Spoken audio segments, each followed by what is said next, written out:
Hello everyone, स्वागत है एक बार फिर आप सभी का हमारे इंटरमीडिएट ऑडिटिंग एंड एथिक्स की इस क्लास में, जिसमें हम चैप्टर 11 में एसेस पर आ गए थे। एसेट 210 का डिस्कशन चल रहा था, agreeing to the terms of engagement, जिसमें हमने बोला था कि भाई ऑडिट एक्सेप्ट करने से पहले क्या करने का, टर्म्स ऑफ एंगेजमेंट पहले पक्की कर लेना ताकि बाद में झगड़े लफड़े पंगे ना हो कि अरे ये मैं नहीं करूंगा, अरे ये तुमने नहीं बोला था, अरे ये तो तुमको ही करना है। तो सबसे पहले जब हम एंगेजमेंट टर्म्स फिट करेंगे तो हमें क्या करना है? हमें सबसे पहले मैनेजमेंट को बोलना है कि मैनेजमेंट सुन, ऑडिट प्रीमाइस को अग्री कर ले और फाइनेंशियल रिपोर्टिंग फ्रेमवर्क एक्सेप्टेबल है तेरा, कौन सा है, क्या है, ये डिसाइड कर ले। फाइनेंशियल रिपोर्टिंग फ्रेमवर्क तो चलो समझ में आ गया। ऑडिट प्रीमाइस क्या है? कुछ नहीं, अजम्पशन ऑफ ऑडिट। क्या है अजम्पशन ऑडिट? क्या कुछ नहीं भैया, कि तुमको फाइनेंशियल स्टेटमेंट बनाना है, तुम्हें इंटरनल कंट्रोल फॉलो करना है, प्रिपेयर करना है, और तुम्हें हमें इंफॉर्मेशन देना है। बाद में ये मत बोल देना कि ऑडिटर इंफॉर्मेशन खुद ढूंढो, फाइनेंशियल स्टेटमेंट तुम बनाओ, हम तो तुम्हें ट्रायल बैलेंस देंगे। बस यही ऑडिट प्रीमाइस है, इस पे अग्री कर लेना। पर सर ये सब चीज तो कहीं लॉ में लिखी हुई होगी ना कि मैनेजमेंट को फाइनेंशियल स्टेटमेंट बनाने हैं, ऑडिटर को ऑडिट करना है। बहुत बढ़िया, अगर लॉ में ऐसा लिखा है तो आपको एंगेजमेंट लेटर की जरूरत नहीं है, सिर्फ एक कंफर्मेशन लेटर ले लेना जिसमें ये लिखा देना कि एक तो ऑडिट इस लॉ के अंतर्गत हुआ है और मैनेजमेंट अपनी जिम्मेदारियां जो लॉ में दी गई है उसे अंडरस्टैंड करता है और एक्नॉलेज करता है। अंडरस्टैंड मतलब समझता है, एक्नॉलेज करने का मतलब होता है स्वीकार करता है। इतने का बस आपको करने का है। अब कोई बोल रहा है स्क्रीन ब्लर हो रही है, क्या हो रहा है ये? तो एंगेजमेंट लेटर की जरूरत क्या है बेसिकली, बाद में कोई मिसअंडरस्टैंडिंग ना हो इसके लिए। कंटेंट ऑफ एंगेजमेंट लेटर क्या होगी? 5 चीजें, सिर्फ 5। क्या? सबसे पहले objective and scope of audit, responsibility of auditor, management की जिम्मेदारी, फाइनेंशियल रिपोर्टिंग फ्रेमवर्क जो डिसाइड किया गया और रिपोर्ट्स जो एक्सपेक्टेड है। 5 बातें बस। लॉ ने प्रिस्क्राइब किया तो हमने डिस्कस कर लिया ना। क्या होगा अगर कोई प्री कंडीशंस ऑडिट की एक्सेप्ट नहीं एग्जिस्ट नहीं करती है? इसका मतलब मैनेजमेंट बोल रहा है कि भाई फाइनेंशियल स्टेटमेंट तू बनाना, या बोल रहा है हम तुझे ये इंफॉर्मेशन नहीं दे पाएंगे।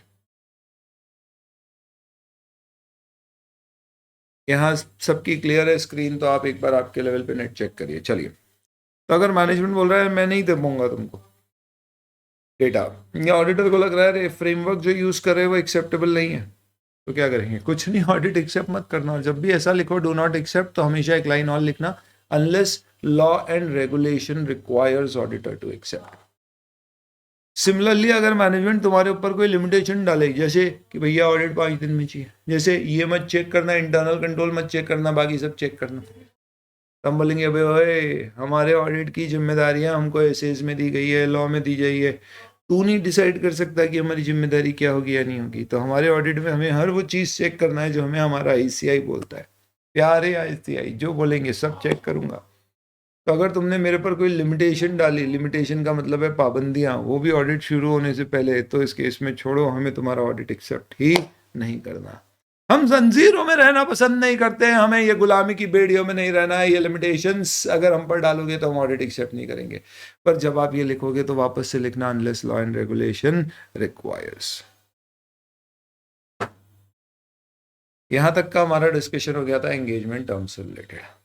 अब आपकी एंगेजमेंट टर्म्स फिट हो गई है, आपने मस्त ऑडिट शुरू कर दिया है, सब कुछ चल रहा है, बढ़िया चल रहा है, लेकिन बीच में मैनेजमेंट आपकी टर्म्स को रिड्यूस कर देता है। अब अपन आज का डिस्कशन शुरू करते हैं। इसमें कहा गया है change in the terms of audit engagement. Management आपकी टर्म्स को चेंज करवा है। Give me a minute.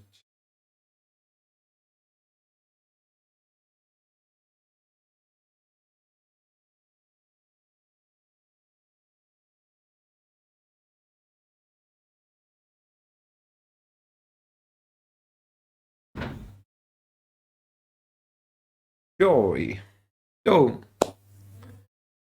Management अगर आपकी टर्म्स को चेंज करवाए, तो चेंज कर रहा है मतलब टर्म्स को बढ़ा रहा है या कम कर रहा है? कम कर रहा है।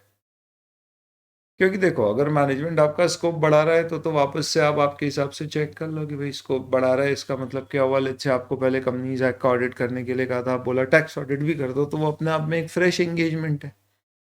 उसके लिए हम वापस से क्या करेंगे, एंगेजमेंट एक्सेप्ट करना है या नहीं चेक करेंगे, नया लेटर बनवा लेंगे। तो उस पर दिमाग नहीं लगा रहे। अभी यहाँ पे हमारा फोकस किस पे है, टर्म्स को चेंज करके वो स्कोप को रिड्यूस कर रहे हैं। यानी दोस्तों ये हम जो डिस्कस कर रहे हैं वो वाली केस है जब वो तुम्हें कहती है now let's be friends only. दोबारा, now let's be friends only. दोस्तों कोई मुझे इस लाइन का मतलब समझा सकता है? इसका मतलब पहले उसने तुम्हारे साथ 7-7 जन्मों की जीने मरने की साथ साथ में कस्में खाई थी। हा, क्या वादे किए थे, क्या इरादे थे, और उन सब पर आज पानी फेर दिया है। और आज वो कहती है now let's be friends only. वो कहती है अब मैं तुमसे फरवरी की 14 तारीख पर नहीं मिलूंगी, मैं तुमसे अगस्त के पहले रविवार पे मिलूंगी। अब मैं तुम्हारी वैलेंटाइन नहीं हूं, अब से मैं तुम्हारी फ्रेंड बनूंगी।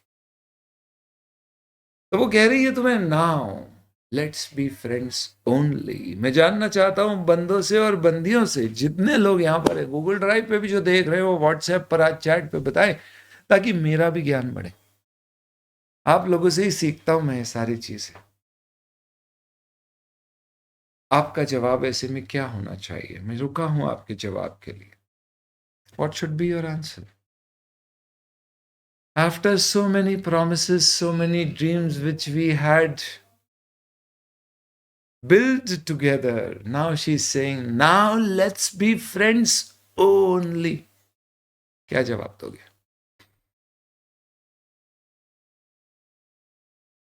क्या जवाब दोगे? दिल जले सीए के स्टूडेंट ऐसे सवालों का मतलब ही नहीं समझ आ रहा। बोले सर इसका क्या मतलब होता है, ये क्या? हे भगवान, क्या जीवन है तुम्हारा है? थोड़ा बिगड़ो रे, इनफैक्ट थोड़ा सुधरो। बाय। बहुत बढ़िया। भाई का ईगो आ गया। आज तो मैं भी 2-2 कॉलर पहन के आया हूँ, देखो ऐसी कॉलर ऊंची हो गया, हमने हटा बाय। मोए मोए ये क्या होता है भाई, थोड़ा मेरा ही ज्ञान बताओ। एंगेजमेंट लेटर साइंड है मैडम, ऐसा नहीं कर सकते। आपके और मेरे बीच में लिखित में अनुबंध हुआ है, अब तो तुमको 7 जन्म तो मनानी ही पड़ेगी। बहुत बढ़िया, वेरी वेरी नाइस, शाबाश। तो दोस्तों ये सारे जवाब लड़कों के हैं जितने भी पढ़े, और यही दिक्कत है कि बंदियां तुम्हारे उम्मीदों पर तुम बंदियों के पूरा नहीं उतरते हो, और तुम्हारी अभी तक जुगाड़ बैठ नहीं दी। बंदी को ऐसा बंदा नहीं चाहिए। Please understand woman. तुम्हारा जवाब होना चाहिए था, जिससे क्लास की, गूगल ड्राइव की, हो सकता है कई सारी बंदियां पूछती कि सर ये जवाब किसने दिया, प्लीज उसका नाम और नंबर बताइए। पर कम बात को तुम लोग मौका गवा बैठे। क्या एक्सपेक्ट करती है बंदी जब वो तुम्हें ऐसा बोले? एक्सपेक्ट करती है कि तुम उससे पूछो स्वीटी तुम तो ऐसी नहीं थी, जरूर कोई बहुत बड़ी बात हुई है, नहीं तो हमें तुम पर पूरा विश्वास है, तुम हमारे साथ ऐसा नहीं कर सकती स्वीटी। आप ऐसा बोलिए, आप उससे पूछिए क्या बात है स्वीटी, क्या कारण है, कारण बताओ स्वीटी। तो स्वीटी तुम्हें कारण बताएगी। ऐसे एकदम से नहीं बताएगी, पहले थोड़े से आंसू, थोड़ा शर्माना, थोड़ा रुक सा जाना, फिर उसके बाद स्वीटी तुम्हें कई बार जब तुमसे फोर्स करोगे, वास्ता दोगी, कस्में खिलाओगे, तब जाके स्वीटी तुम्हें रीजन बताए। अगर स्वीटी का रीजन तुम्हें जायज लगता है, क्या मतलब जायज लगता है? बटुक महाराज ने बोल रखा है कि हमारी जिससे भी शादी होगी उसकी उम्र छोटी हो जाएगी। हमने बोला हाँ ठीक है, फिर छोड़ दे भाई। जस्टिफिकेशन। उसने कहा है सॉरी मुझे तो शादी करने का मौका ही नहीं मिलेगा। क्यों? क्योंकि हमें कोई ऐसी बीमारी हो गई है जिस कारण से शायद हम 18 भी पार नहीं कर पाए। हमला नहीं, फिर ठीक है, फिर तो चिंता मत करो, अपन जब तक है तब तक है। जब तक है जान। यानी अगर वो कोई जस्टिफाइड रीजन देती है दोस्त तो then you can accept, but you are under no obligation to accept. तो अगर उसका रीजन जस्टिफाइड है तो तुम उसे स्वीकार करोगे, ऐसा नहीं बोलता है स्टैंडर्ड। कर सकते हो ऐसा बोलता है स्टैंडर्ड। आपके ऊपर कोई कंपल्शन नहीं है, आपके पास चॉइस है। और अगर तुम्हें लगता है कि उसका रीजन जस्टिफाइड है और तुम revised terms, reduced terms accept कर रहे हो, तो बेहतर है कि तुम उसके लिए एक नया एंगेजमेंट लेटर बना दो। और अब उस रिड्यूस टर्म में जब तुम अपनी रिपोर्ट दोगे तो क्या तुम बताओगे पहले स्वीटी हमारी वो थी पर अब वो हमारी सिर्फ दोस्त है? ना ना। ये देखो दिल जले बच्चे बोल रहे हैं sir sigma male must focus only on their career. बहुत बढ़िया बेटा, but you not know this, behind every successful man there is, कहाँ है आजकल है sir, behind every successful man there is nowadays a divorce application क्या ज्यादा बोल दिया, क्षमा कर। बड़े बड़े लोगों के हो रहे, रेमंड वाले अंकल का हो रहा है जेफ बेजोस का हो गया, कितने नहीं हुए। सो द पॉइंट इज कि अगर मैनेजमेंट आपकी टर्म्स चेंज करता है तो आप उससे पूछो जस्टिफिकेशन दो इसका। हम बोलेंगे sorry we not be able to accept the reduce terms unless you give us a justification for it. कब माना जाएगा कि जस्टिफिकेशन रीजनेबल है? मे बी मैनेजमेंट बोल रहा है यार हमें मिसअंडरस्टैंडिंग हो गई थी, मे बी मैनेजमेंट बोल रहा है सर्कमस्टांस चेंज हो गए जिससे सर्विस की ज़रूरत ही नहीं है। जैसे उदाहरण के तौर पे let's say you were appointed tax auditor but company has not crossed the tax audit turnover limit. Tax audit में क्या होता है, आजकल एक नियम है कि अगर आपकी 95% रिसीप्ट्स और पेमेंट नॉन कैश है बैंक में, तो टैक्स ऑडिट की ज़रूरत नहीं। हमने अपॉइंट कर दिया था ये जानते सोचते समझते हुए कि भाई हमारे कैश रिसीप्ट्स और पेमेंट्स होते ही हैं काफ़ी, पर ईयर एंड पे नहीं हुए इतने, तब ज़रूरत ही नहीं है टैक्स ऑडिट की, ऐसा मार्च में पता पड़ा। पर मैंने तो क्या किया था, सितंबर अक्टूबर में ही tax auditor company auditor appoint कर दिया था। तो आपको एक ही ऑडिटर से एक अपॉइंट किया था, बोला कंपनी ऑडिट टैक्स ऑडिट दोनों करना है। ये एजीएम में करना पड़ता है, एनुअल जनरल मीटिंग मेरी हुई लेट्स से फॉर एग्जांपल सितंबर 23 में, मैंने आपको कंपनी ऑडिटर टैक्स ऑडिटर दोनों अपॉइंट कर दिया सितंबर 23 में। मार्च 24 में पता पड़ा कि भाई मुझे तो टैक्स ऑडिट कराने की ज़रूरत ही नहीं है। तो अब अप्रैल 24 में कंपनी रिक्वेस्ट कर रही है ऑडिटर से कि सिर्फ कंपनी ऑडिट कर दो, टैक्स ऑडिट मत करो। हमने पूछा भाई ऐसा क्यों, तो कंपनी कह रही है कि यार देखो हमारी ऊपर टैक्स ऑडिट की लिमिट ही नहीं लग रही है। तो हमने चेक किया तो हमने बोला कंपनी जो कह रही है वो सही है, यानी कि सर्कमस्टेंसेज ऐसे बदल गए हैं कि अब उस सर्विस की नीड ही नहीं बची है। या फिर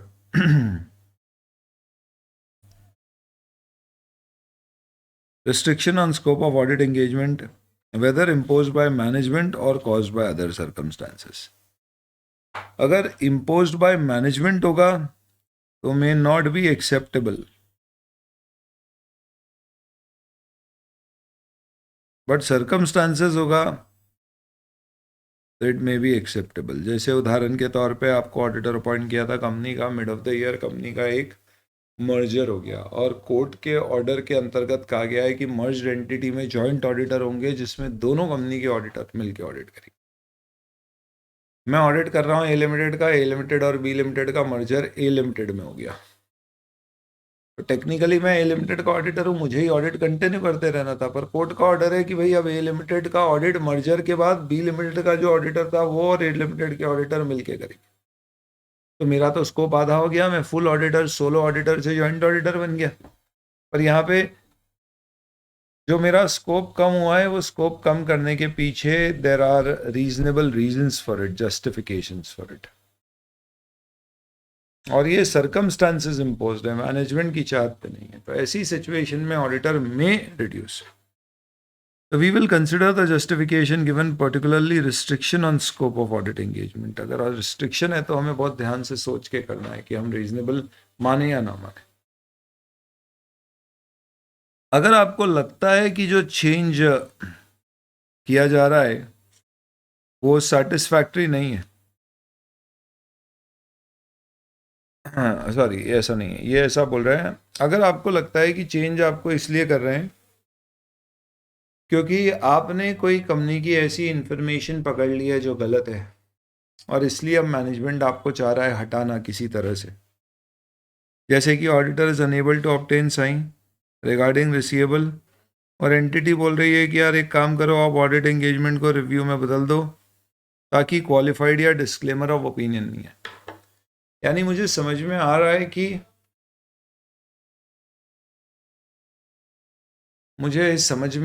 है कि वापस से वॉइस में इशू आ रहा है क्या? तो मैं ये कह रहा हूँ दोस्तों कि मुझे ये समझ में आ रहा है कि मैंने कोई गलती पकड़ ली है मैनेजमेंट की और मैनेजमेंट चाहता नहीं है कि उसका ओपिनियन मॉडिफाई करूँ। मैं रिपोर्ट में लिखूँ कि भाई तुम्हारे डेटर्स गलत है या फेक है, तो मैनेजमेंट बोल रहा है एक काम करो ना, तुम ज़्यादा डिटेल में जाओगे मत, तुम रिव्यू कर दो। ये एक्सेप्टेबल नहीं होगा। तो गलती पकड़ में आ गई इसलिए स्कोप कम किया जा रहा है, तो ये कभी भी एक्सेप्टेबल नहीं होगा। नेक्स्ट, अब सपोज आपको लगता है कि रीजनेबल जस्टिफिकेशन है, what should auditor consider before agreeing to the change of audit engagement to an audit engagement providing lower level of assurance. तो पहले आप देखो रीजनेबल जस्टिफिकेशन है या नहीं है, उसके बाद देखो कि अगर आपको ऑडिट एज पर एसेस करना था और आपका स्कोप रिड्यूस किया जा रहा है तो क्या इसके कोई लीगल इम्प्लीकेशंस हो सकते हैं, कॉन्ट्रैक्चुअल इम्प्लीकेशंस हो सकते हैं क्या, जैसे आरओसी को या आरबीआई को या सीएनडीजी कंट्रोलर ऑडिटर जनरल को इन्फॉर्म करना, उनकी परमिशन लेना एक्सेट्रा, वो समझ लो। फिर आपको लगता है रीजनेबल जस्टिफिकेशन है रिड्यूस्ड स्कोप के, तो आप एक काम करना, जो काम आपने अभी तक किया है हो सकता है वो आगे के लिए रेलेवेंट हो, पर फिर भी आपकी रिपोर्ट जो आप बनाओगे उसमें आप कोई रेफरेंस नहीं दोगे ओरिजिनल काम का या जो प्रोसीजर आपने शुरू में परफॉर्म किए थे उसका। फाइनली ये ध्यान रखना कि अगर टर्म्स चेंज हुई है तो ऑडिटर और मैनेजमेंट नई टर्म्स ऑफ एंगेजमेंट को एक एंगेजमेंट लेटर में या कोई भी रिटर्न अग्रीमेंट के फॉर्म में राइट कर लेंगे। पर अगर आपको लगता है कि जो चेंज इन टर्म्स है हम उससे अग्री नहीं करते, इसका मतलब हमें जस्टिफिकेशन नहीं दिख रहा है, उसने कहा नहीं बता सकती। मैंने बोला क्यों नहीं बता सकती, उसने कहा नहीं सॉरी मैं नहीं बता सकती। हमला क्या कारण है ऐसा, उसने बोला कुछ परिस्थिति आई ऐसी है नहीं बता सकती। हमने बोला सब बताना पड़ेगा, हमारे बीच में कोई पर्सनल बातें नहीं है, दोनों सबका कुछ सब कुछ एक दूसरे के सामने ट्रांसपेरेंट है, पारदर्शी है, तुम्हें बताना चाहिए। उसने बोला नहीं बता सकती, जरूर कोई कारण है। तो भैया हमने बोला फिर ये उल्लू बना रही है।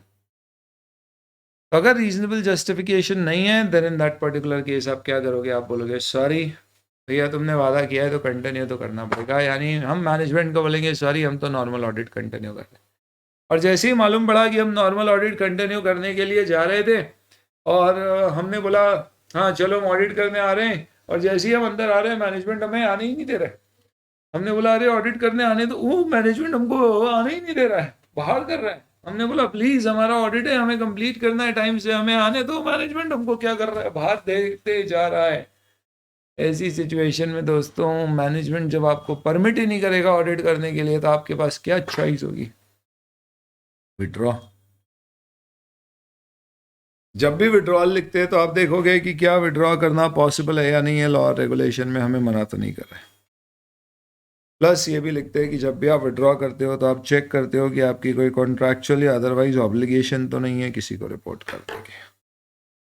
क्योंकि ये बात क्लियर है दोस्तों, रिकॉर्ड्स मतलब सोल्यूशन क्या है, अगर आपका अग्रीमेंट नहीं हो पाया है चेंज इन टर्म्स का और मैनेजमेंट लिमिटेशन इम्पोज कर रहा है आप पे कंटिन्यू करने के लिए, लिमिटेशन मतलब करने नहीं दे रहा है, तो ये आपका सोल्यूशन या रेजोल्यूशन होगा। This is basically what happens when there is a reduced.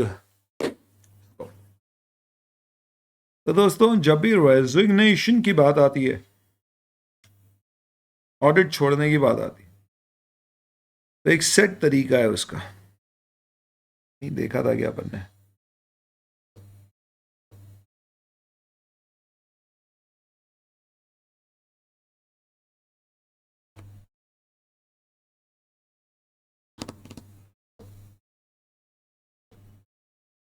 चलो बताता हूँ मैं। एक जनरल रूल मेन टर्म्स में ही लिखवा देता हूँ आपको मैं, काम आएगा आपको सभी जगह।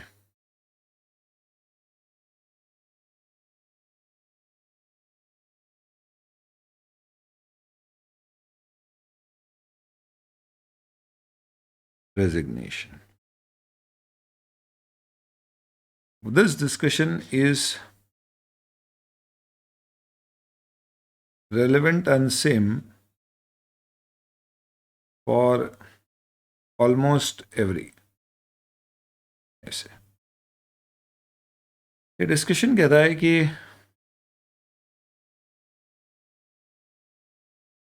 when circumstances leads to resignation by the auditor, इसे क्या बोला जाता है, which is basically termed as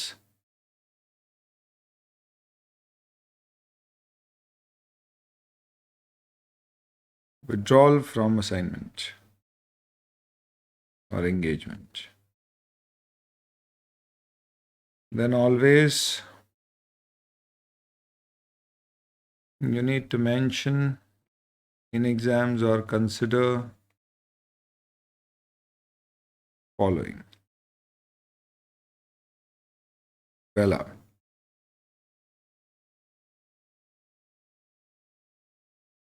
auditor before or auditor to withdraw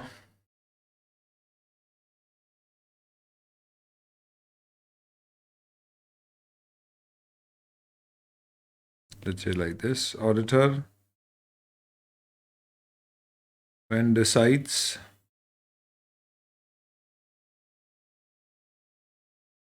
auditor when is of the opinion that withdrawal from engagement is required,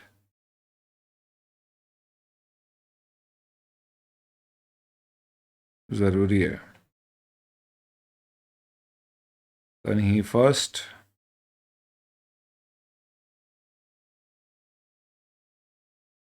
discusses the matter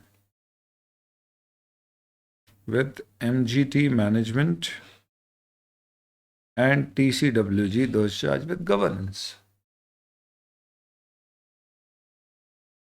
and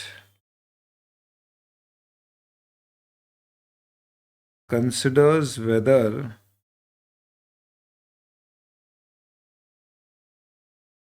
withdrawal is permitted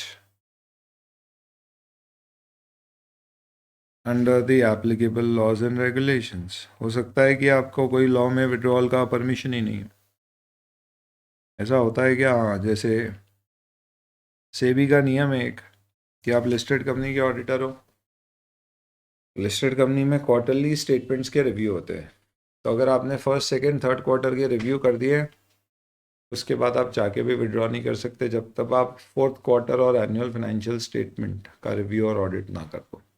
तो कभी law मना भी करता है कि भाई इस stage पे मत करो क्योंकि नया ऑडिटर लाने में टाइम लगेगा और उसको समय ही नहीं बचेगा पूरा ऑडिट करने के लिए। फिर उसके बाद वो बोलता है दैट इफ विड्रॉल का ऑप्शन एक्सरसाइज किया जाता है इसके बाद, ऊपर की दोनों चीज़ें कंसिडर करने के बाद, then consider whether auditor has any legal और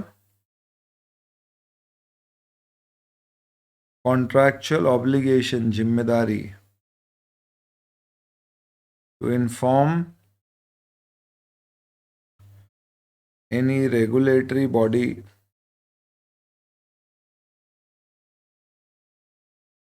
like Ministry of Corporate Affairs, RBI, SEBI, Comptroller Auditor General, कोई भी इनमें से, and also to the shareholders of the company, क्या उन्हें इन्फॉर्म करने की ज़रूरत है?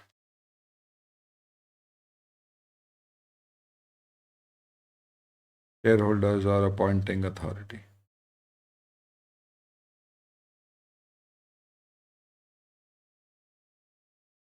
And obviously, he should, in any case, अगर वो विड्रॉ कर रहा है तो इन एनी केस उसको इन्फॉर्म करना पड़ेगा किसको? मैनेजमेंट और TCWG को। नहीं, ऐसा नहीं ऑडिटर ने विड्रॉ कर दिया तो छोड़ दिया ऑडिट और फिर आ ही नहीं रहा है, मैनेजमेंट फ़ोन लगा रहा उठा ही नहीं रहा है, वो मालूम पड़ा 2 महीने बाद गलती से मैनेजमेंट ने नंबर बदल के फ़ोन लगाया तो उठा लिया, हमने बोला यार आ ही नहीं रहे हो, बोले हाँ हमने तो छोड़ दिया ऑडिट। बोले किसको बताया? बोले क्या बताना, बस छोड़ दिया। तुमसे बात तो करी थी, तुमने सेटिस्फैक्ट्री जवाब नहीं दिया, तो मैनेजमेंट ने बोला यार हमने तो जवाब दिया था, फिर आपने ही नहीं बताया क्या करना। बोला बस सब बता रहे, छोड़ दिया। ऐसे नहीं चलेगा, आप जब भी छोड़ेंगे आपको बताना पड़ेगा मैनेजमेंट गवर्निंग बॉडी को। तो क्या आपको RBI को अगर बैंक है तो बताना है क्या? वो हमें नहीं पता, वो RBI एक्ट के नियम बताएंगे। जैसे कंपनीज एक्ट कहता है कि अगर आप रिज़ाइन करोगे तो आपको मिनिस्ट्री ऑफ कॉर्पोरेट अफेयर्स को 30 डेज़ के अंदर बताना है, नहीं तो पेनल्टी लगा देंगे आप पे, ऑडिटर पे नहीं बताने। अगर लिस्टेड कंपनी है तो उसमें आपको ऑडिट कमेटी को बताना होता है, जो 24 आवर्स के अंतर्गत, 24 आवर्स जब से उनकी मीटिंग होती है उस ऑडिटर रेजिग्नेशन के ऊपर, उसके 24 घंटे में उनको इत्तला करना पड़ती है। किसको? स्टॉक एक्सचेंज को, कि भाई ऑडिटर रिज़ाइन कर गया है। क्योंकि लिस्टेड कंपनी में एक्सचेंज का ऑडिटर रिज़ाइन होने के 24 आवर्स में क्यों बताते हैं? क्योंकि इससे हो सकता है कंपनी के शेयर की प्राइस काफ़ी गिर जाए। एक्सचेंज चाहते हैं कोई भी ऐसी प्राइस सेंसिटिव इन्फॉर्मेशन है जो प्राइस को अफेक्ट कर सकती है, उसे फटाफट पब्लिक कर दो, ताकि ऐसा नहीं हो कुछ को बताओ तो वो उसका फ़ायदा उठा ले। सबको पता होगी तो ऑटोमेटिकली उसका इम्पैक्ट शेयर की प्राइस पर चले जाए। तो ये जो सारे स्टैंडर्ड में जब भी ऑडिटर विड्रॉ करने की बात करेगा, रेजिग्नेशन की बात करेगा, ये सेम नियम लागू होंगे, सेम चीज़ आपको लिखना है, हर बार आपको ऐसे ही लिखना है।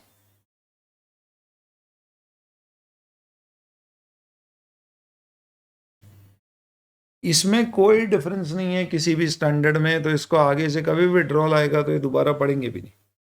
You understood it has to happen like this only. ये विड्रॉल समझ में आ गया सबको?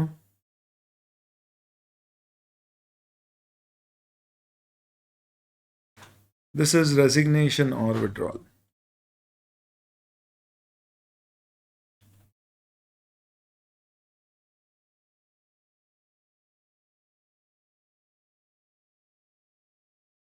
इसे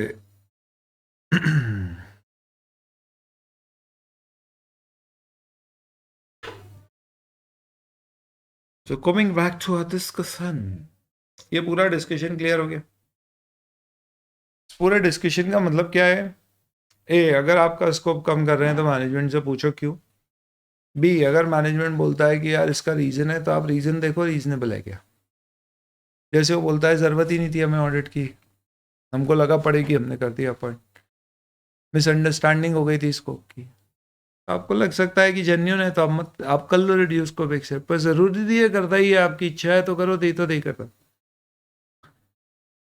हो सकता है कोई लिमिटेशन लॉ के द्वारा इम्पोज हो गई हो, कोर्ट ने बोल दिया जॉइंट ऑडिट अनिवार्य, लॉ ही चेंज हो गया, ऐसे केस पे कर सकते हो आप एक्सेप्ट, पर कोई ज़रूरी नहीं है। पर अगर आपने रिड्यूस को एक्सेप्ट किया तो कुछ चीज़ें ध्यान रखना। पहला, नया एंगेजमेंट लेटर। दूसरा, रिपोर्ट में ये मत लिखना पहले तो स्वीटी हमारी वो थी अब सिर्फ दोस्त है। कुछ पुरानी बताना ही मत कि पहले आप क्या थे और अब क्या हो, ये सब कहानी मत बताना। जो अब आपका रिड्यूस स्कोप है उससे अपनी रिपोर्ट दे दो।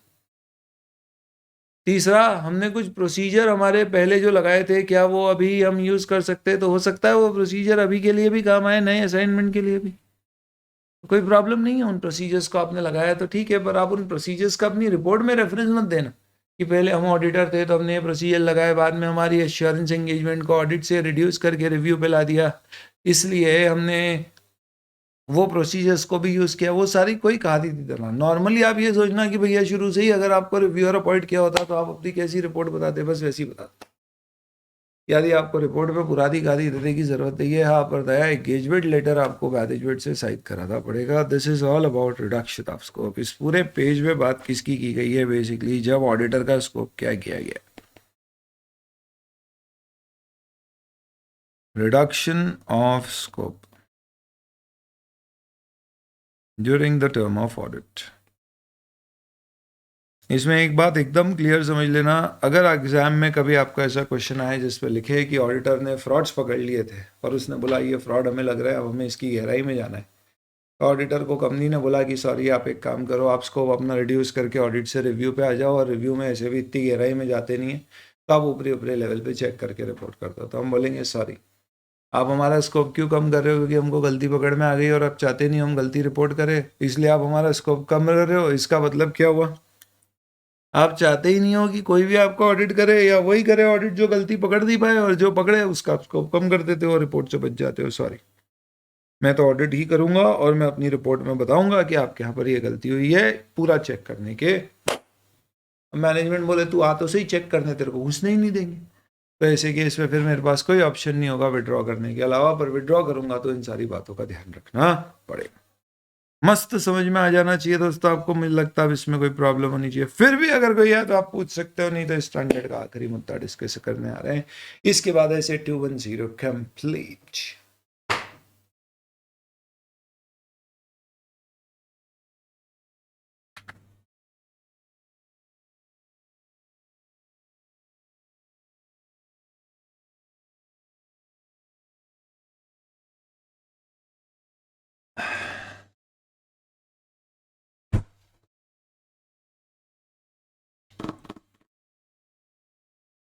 सेबी के बाद क्या लिखा है? सेबी का गया एग्जाम्पल, सेबी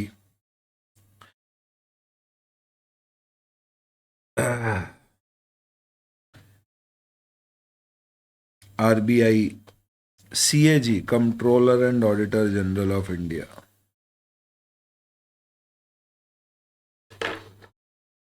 चलिए नेक्स्ट, हो गया बढ़िया, शाबाश। नेक्स्ट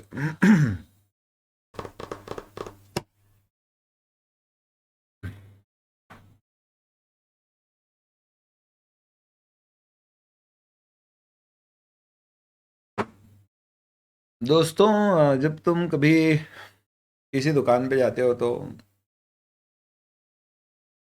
क्या कीमत पूछते हो किसी चीज को खरीदने से पहले?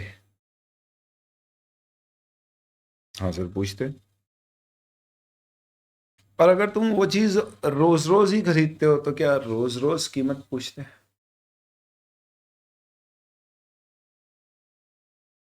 अगर सर उसकी कीमतें इतनी फ्लक्चुएट नहीं होती है, सेम रहती है, तो नहीं पूछते।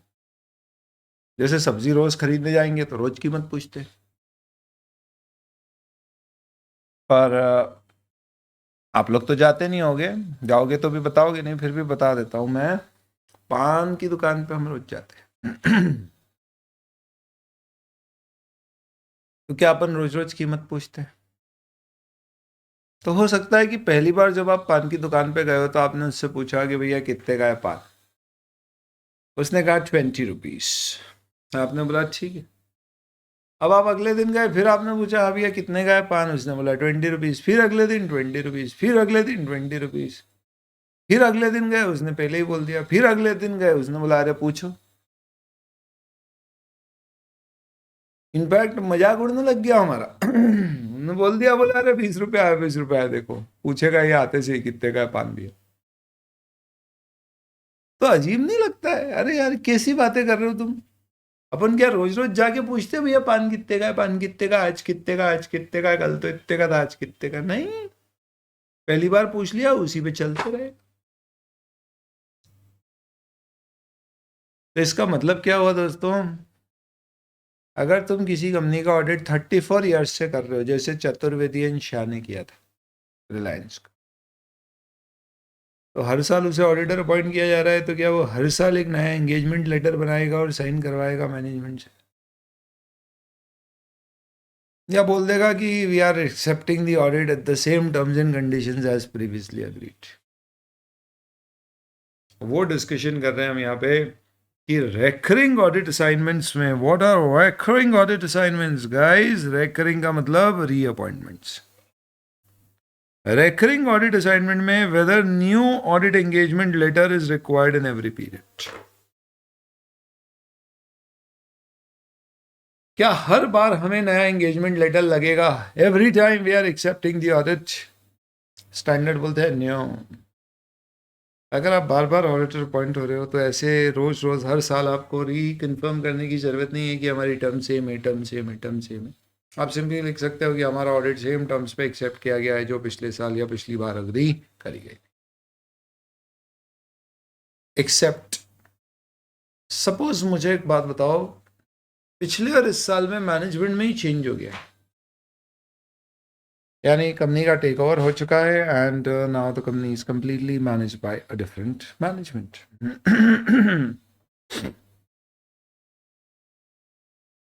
तो इसका मतलब क्या है? जैसे मैं ट्विटर का ऑडिट कर रहा था, अब ट्विटर के पहले ऑडिट कर रहा था तो मैनेजमेंट अलग लोग थे, अब पूरी की पूरी मस्क भाई के हाथ में आ गई। ऐसे केस में क्या आपको नहीं लगता है कि हमें नया एंगेजमेंट लेटर ले लेना चाहिए? Yes sir. क्या लेट्स से पिछले साल तक हमारी जो कंपनी थी ना वो एनबीएफसी थी, इस साल उसने बैंकिंग लाइसेंस ले लिया है, तो क्या नया एंगेजमेंट लेटर लगेगा? Of course. हो सकता है हमने लास्ट एंगेजमेंट लेटर लिया था 5 साल पहले, बहुत टाइम हो गया है, तो अब ले ले क्या? Why not? इसका मतलब ऐसे कहता है कि दोस्तों जब आपको बार बार ऑडिटर अपॉइंट कर रहे हैं तो आपको बार बार एंगेजमेंट लेटर साइन करवाने की कोई ज़रूरत नहीं है, एक्सेप्ट और दो नहीं बहुत सारे केसेस हैं। पर आपको याद रखना है बेसिकली दो सिचुएशन है, पहला मिसअंडरस्टैंडिंग और दूसरा चेंज।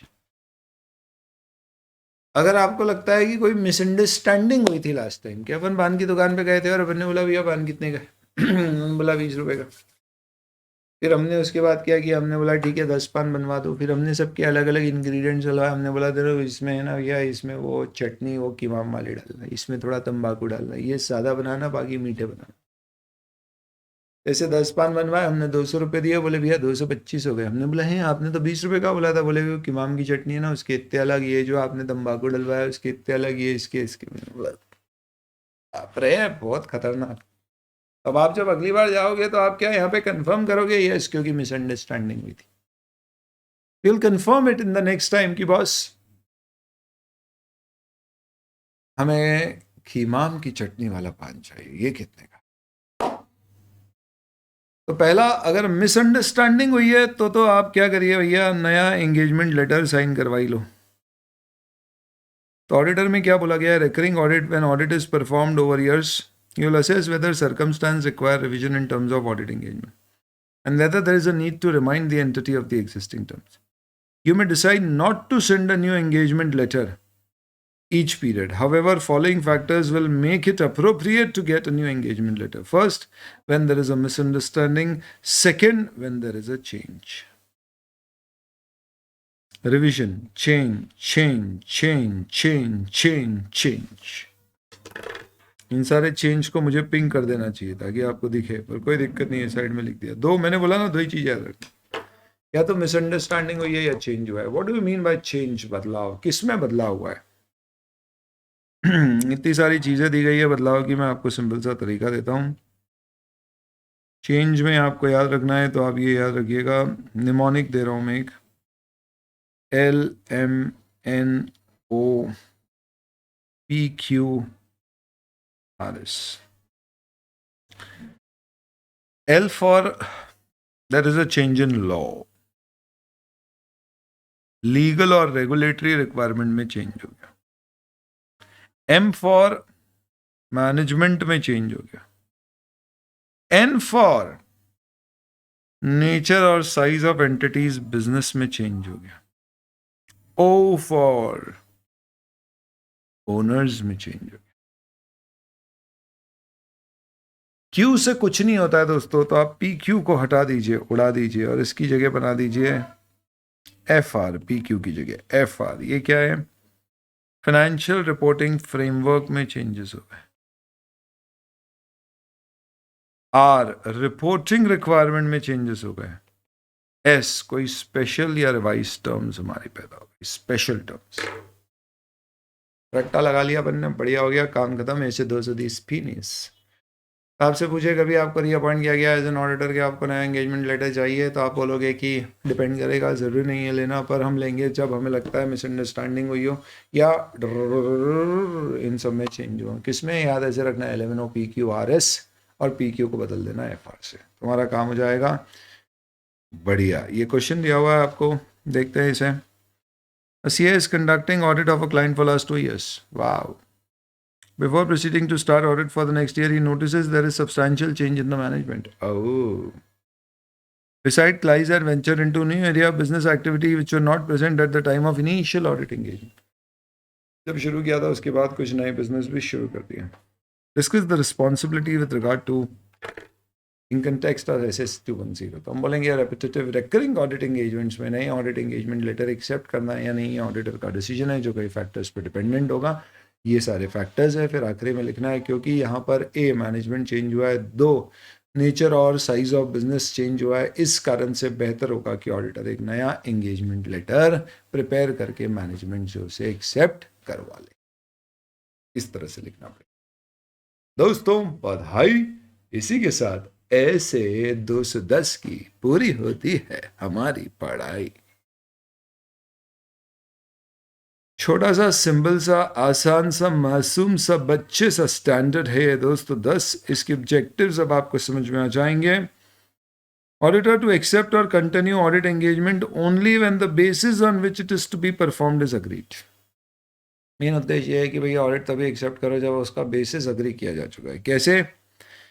एक तो प्री कंडीशन मौजूद होना चाहिए ऑडिट की, और दूसरा हमारे बीच में कॉमन अंडरस्टैंडिंग होना चाहिए जिसको हम एंगेजमेंट टर्म्स एक लेटर के फॉर्म में साइन करके कंफर्म करवा देंगे। Cool.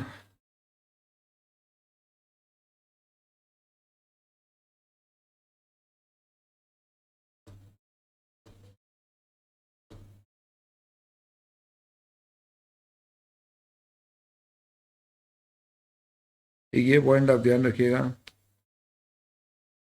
engagement letter is a letter which is given by the auditor to the management for acceptance.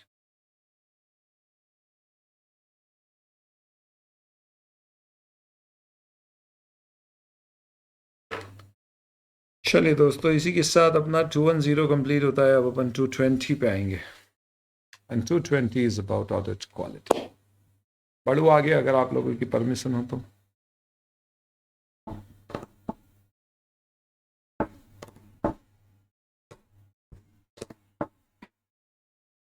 ये वाला क्वेश्चन मैंने आपको कराया अभी।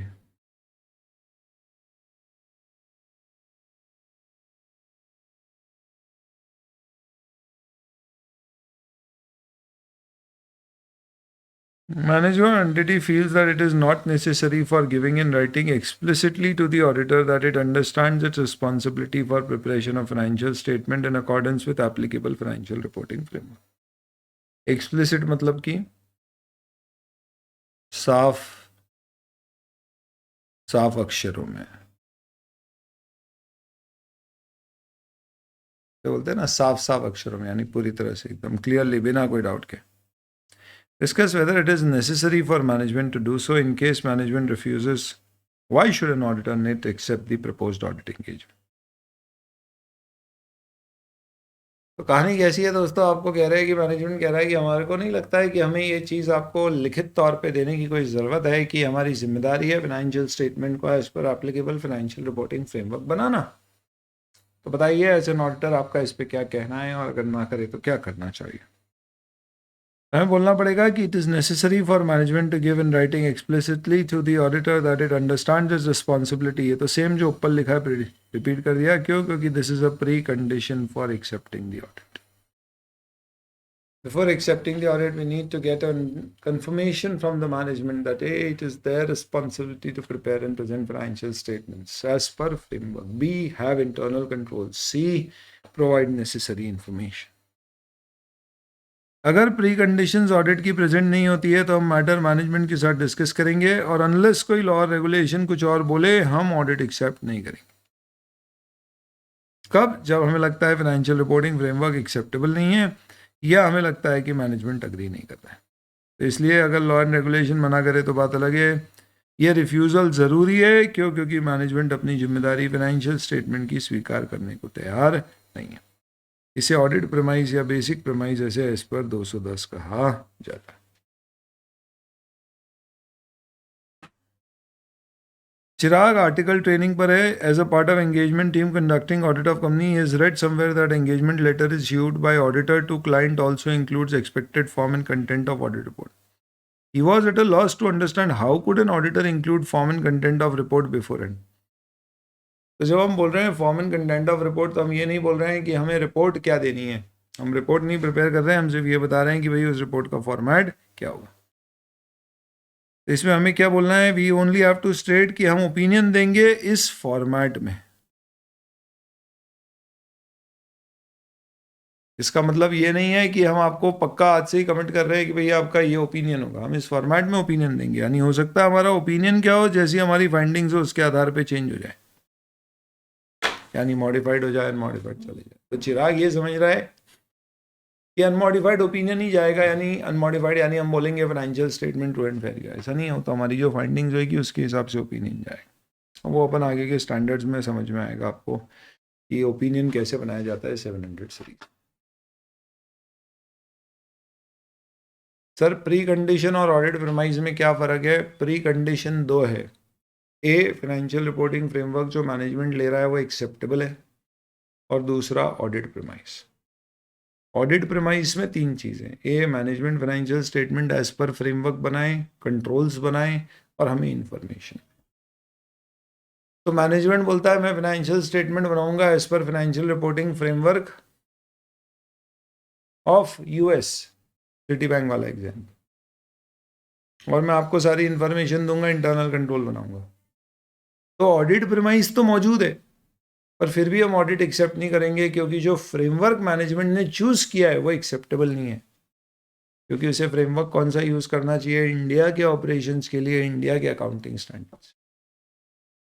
Audit premise is only what कि आप बनाओगे फाइनेंशियल स्टेटमेंट फ्रेमवर्क के अनुसार, और आप कंट्रोल्स बनाओगे और आप हमें इंफॉर्मेशन दो।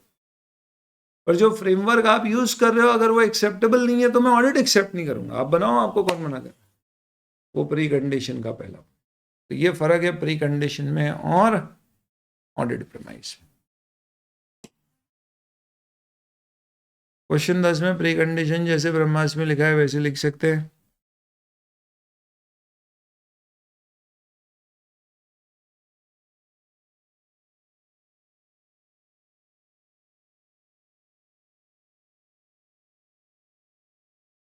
मतलब यहाँ पे ऑडिट प्रेमाइज वाला बात नहीं है, यहाँ पे रेजिग्नेशन वाली बात ज़्यादा लिखी गई है कि आप लिखेंगे तो कोई दिक्कत नहीं, कीवर्ड्स आना चाहिए। मेरे को कोई प्रॉब्लम नहीं थी, मैं बेर ऐसे के लैंग्वेज डाल देता। आप बताओ, आप ऑडिट से भग जाते, समझ ही नहीं आता, ऐसी टेक्निकल लैंग्वेज डाल देते। पर अब एक बार क्या हो रहा है, टर्म समझ में आ रही है। अब आप क्या करोगे? आंसर पढ़ोगे, लैंग्वेज पढ़ोगे, तो 3 बार तो वो भी समझ में आएगी। मुझे नहीं लगता कि अपन कोई कैजुअल लैंग्वेज का प्रयोग कर रहे हैं। मैं टेक्निकल जार्गन से ही पढ़ाता हूँ दोस्त। पढ़ाने के लिए अपन ऐसे भी समझ सकते हैं, बोल सकते हैं कि एप्लीकेबल फाइनेंशियल रिपोर्टिंग फ्रेमवर्क का मतलब आप ये समझ लो अकाउंटिंग स्टैंडर्ड की मैनेजमेंट। इससे बहुत अच्छे से समझ में आएगा। एएस मैंने मैनेजमेंट को बोला है कि भैया ऑडिट प्रेमाइज का मतलब तुम एएस या इंडेस जो लग रहा है उसके अनुसार फाइनेंशियल स्टेटमेंट बनाओगे, कंट्रोल्स रखोगे, इंफॉर्मेशन। और मैं ऑडिट तभी स्वीकार करूंगा जब तुम ये जिम्मेदारी मानते हो और तुम जो एएस यूज कर रहे हो वो तुम्हारे लिए अप्रोप्रिएट है। यानी ऐसा नहीं इंडेस यूज कर रहे हो और एएस लग रहा है और एएस यूज कर रहे हो इंडेस। इसे बहुत ईजी समझ में आएगी, तो समझने के लिए ठीक है। पर यही चीज के लिए अपने को बार बार वर्ड क्या यूज करना है, phrase applicable financial reporting framework, ताकि आप भी यूज करो, क्योंकि जैसा सुनोगे एग्जाम में वैसा लिखोगे। चलिए अब आते हैं दोस्तों क्वालिटी कंट्रोल के ऊपर। क्या है ये कहानी, समझिए।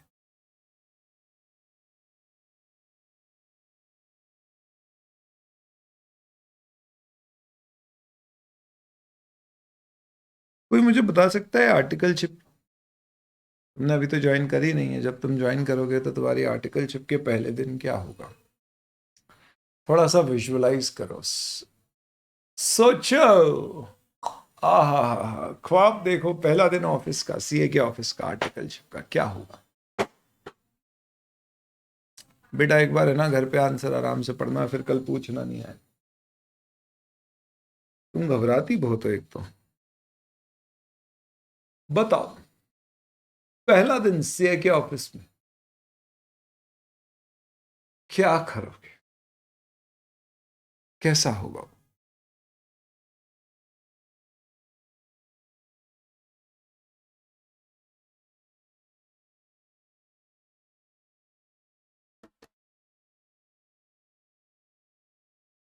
हमारे बाबूजी बड़ी कंपनी जहाँ पे उनका ऑडिट होता है, वो हमारे शहर की काफ़ी बड़ी फर्म है, और वो हमें ले गए वहीं पे दाखिला कराने के लिए। आसानी से होता नहीं है वहाँ पे दाखिला, और हमारा हो गया क्योंकि बाबूजी का रेफरेंस था और बाबूजी क्लाइंट है, तो हमको मिला के लेके आए। बाबूजी ने हमको बोला सर के पाँव पड़ो। बाबूजी ने बोला, बोले सर ये लड़का है, आपकी शरण में दे रहे हैं, बस अब आपको ख्याल रखना है इसका, और आप जब इसके साथ बर्ताव करें तो ये मत सोचना ये हमारा लड़का है। आप बाकी सारे आर्टिकल से जैसा बर्ताव करते हो वैसा इसके साथ करिए और इसे मजबूत बनाइए। हम बाबूजी को घूर रहे थे, बाबूजी ने बोला बस और समय नहीं लेंगे, धन्यवाद। सीए ने बोला, बोले बिल्कुल साहब, आपका कहना है, आपका लड़का है तो होनहार ही होगा, सवाल ही नहीं उठता। बाबूजी ने बोला नहीं नहीं नहीं, बहुत डेडिकेटेड है, थोड़ा चंचल है, चुलबुल है, पर है बहुत शार्प। बस ये बोल के निकल गए। हमारी अगले मंडे की ज्वाइनिंग डेट आई, मंडे को हम पहुंचे, 11 बजे बुलाया था हमको ऑफिस, हम शार्प 11 बजे पहुंच गए। अब ऑफिस में बस एक ऑफिस बॉय प्योर ही था। थोड़े समय बाद रिसेप्शनिस्ट आई, हमने बोला hey hi, this is Raj, I was to join from today as an article, you should be aware about it right. हमने ऐसे हाथ दे रखा था उससे मिलाने के लिए, पहले तो उसने हाथ पे लगाया इसे, और फिर उसने कहा कि राज, कौन राज, कैसा राज है ये। हमने बोला अरे हम आर्टिकल है, हमको आज ज्वाइन करना था। पता होगा ना आपके यहाँ पे कोई लिस्ट विस्ट आती होगी ना न्यू ज्वाइनिंग्स की। ने बोला अंदर जाओ, जहाँ जगह दिखे बैठ जाओ। हम बोला what, you don't know where is my cabin. उसने बोला अबे ओए अंग्रेज के, अंदर जाओ और बैठ जा। हम बोला डेयर यू से माय डैड अंग्रेज। बोला महात्मा गांधी की, बोला जा अंदर जा, बैठ जा यार। हम गए, हम बहुत गुस्से में थे, हमने किसी से बात नहीं की, हमने बोला बदतमीज, मूड खराब कर दिया, सर को आन दो। सर आए घूमते घामते, जैसे ही सर अंदर आए हम गए और एकदम स्माइल के साथ सर को ग्रीट किया। हमने बोला पेरी पोना अंकल, और बकायदा उनके लिए हम गिफ्ट लेकर आए थे, हमने उनको गिफ्ट दिया, और हमने बोला अंकल हम आ गए।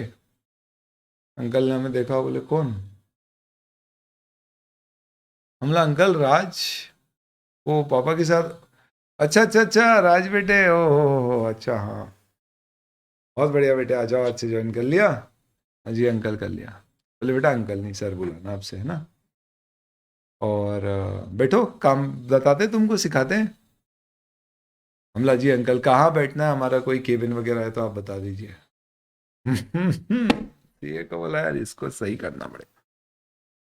चेन बोला बेटा केबिन बन रहा है, एक काम कर, अभी तुम्हें हम ऑडिट पर भेजते हैं आज पहले दिन, जाके तुम है ना यहाँ मत, फील्ड पे सीखो, वहां अच्छे से सीखने को मिलता है। और हमने हवाई लगाई हमारे थर्ड ईयर के, जो अब सेकेंड ईयर, 2 ही साल के बच्चे आर्टिकलशिप, सीनियर आर्टिकल को।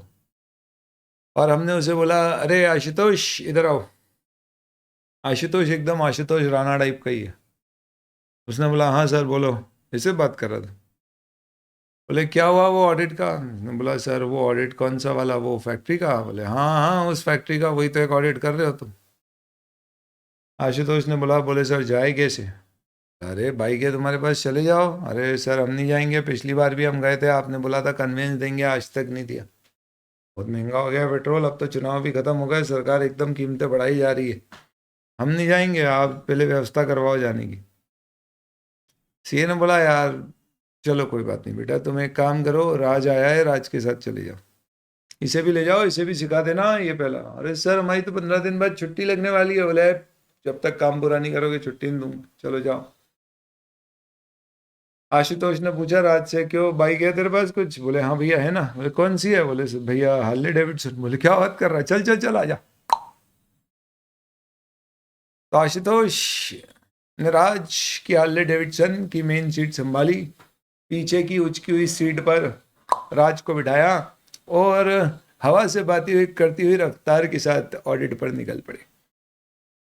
दोनों पहुंचे क्लाइंट लोकेशन पे और आशुतोष को बहुत मजा आया हल्ले चलाने में। तो उसने चाबी राज को नहीं दी और कहा देख मैं थोड़ी देर में आ रहा हूं, जब तक तू यहाँ बैठ और ऑडिट कर। उसने बोला भैया मेरा पहला दिन है, मेरे को तो ऑडिट आता नहीं। बोले अरे पढ़ा होगा ना ऑडिट? बोले हाँ भैया पढ़ा है ना। बोले कहाँ से पढ़ा है? सर से ही पढ़ा है ना, सार्थक सर से? उसने बोला नहीं भैया मैंने तो यूट्यूब के कुछ लेक्चर इधर उधर के देख के सेल्फ स्टडी करी थी। बोले अरे यार,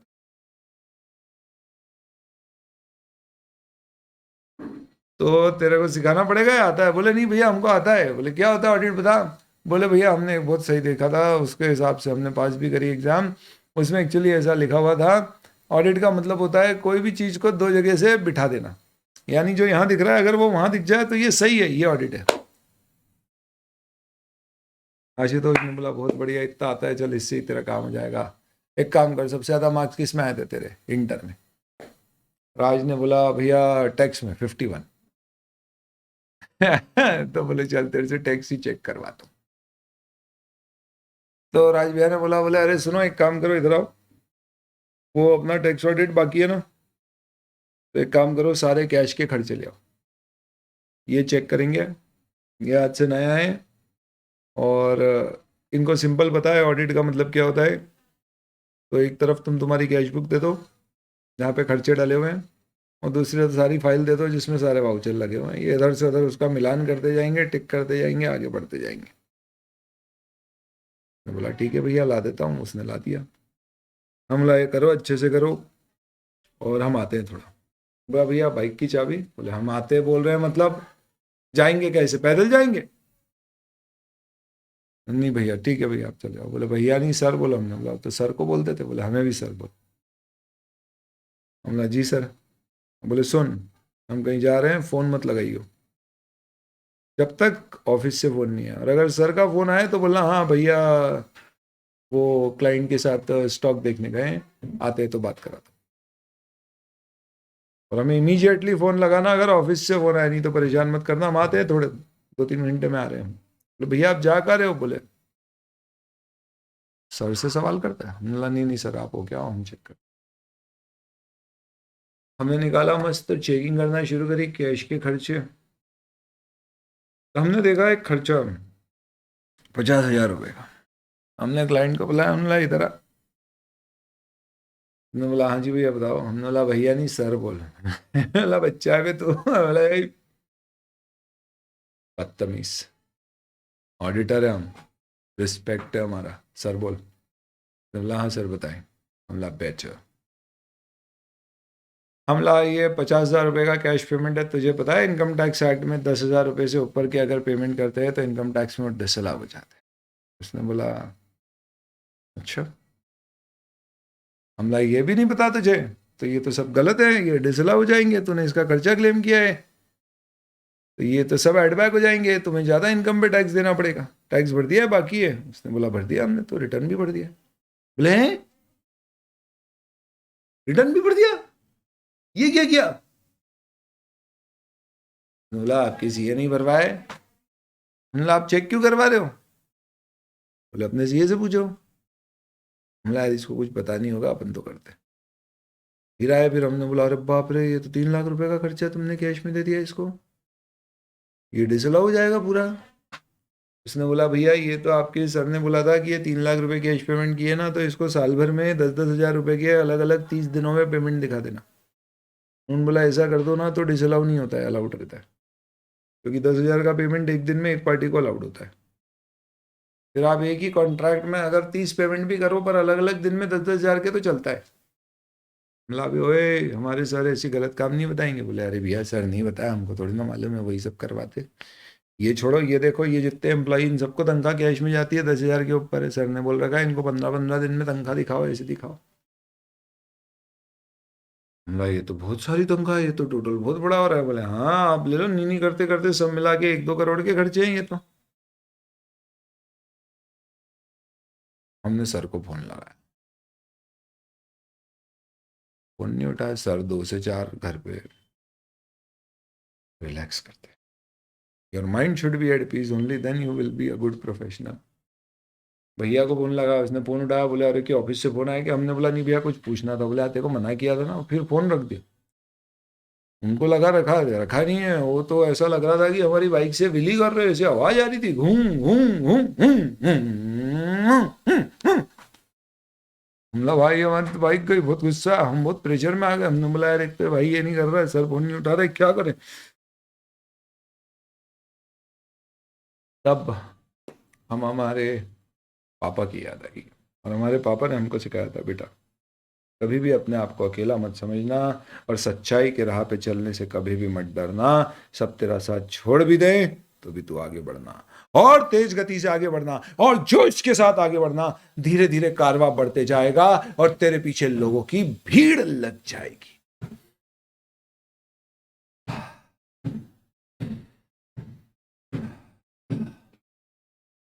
ऐसी एनर्जी, ऐसा जोश आ रहा है। हमने बोला ये नहीं हो सकता, हम नहीं छोड़ेंगे। हमने सबसे पहले एक मैसेज ड्राफ्ट किया जिसमें हमने लिखा सर हमने यहाँ पे 1 करोड़ रुपए के टैक्स के फ्रॉड पकड़े, जिसको ये कंपनी ने किया है, जिसके बारे में हमें लगता है कि हमें इमीडिएटली कुछ करना चाहिए। और हमने तो ये भी पढ़ा था कि अगर कोई फ्रॉड होते हैं 1 करोड़ से ऊपर के, तो उसको मिनिस्ट्री ऑफ कॉर्पोरेट अफेयर्स को भी बताना चाहिए। सिर्फ उसी को ही क्यों, हम तो इनकम टैक्स को भी बताएंगे। तो सर आप क्या कहते? सर प्लीज जवाब दीजिए, सर प्लीज जवाब दीजिए। बहुत बार पिंग किया, कोई जवाब नहीं आया। भैया को फोन लगाया, वो कट कर रहे बार बार। हम बोला क्या करें क्या करें? हमने बोला सोशल मीडिया। ऐसी सिचुएशन में सोशल मीडिया का पावर नजरअंदाज नहीं करना चाहिए। हमने कई सारी मूवीज देखी है जिसमें सोशल मीडिया के पावर से जब कोई सच्चाई की राह नहीं सुनता है तो सोशल मीडिया से लोगों तक उसे फैलाया जाता है।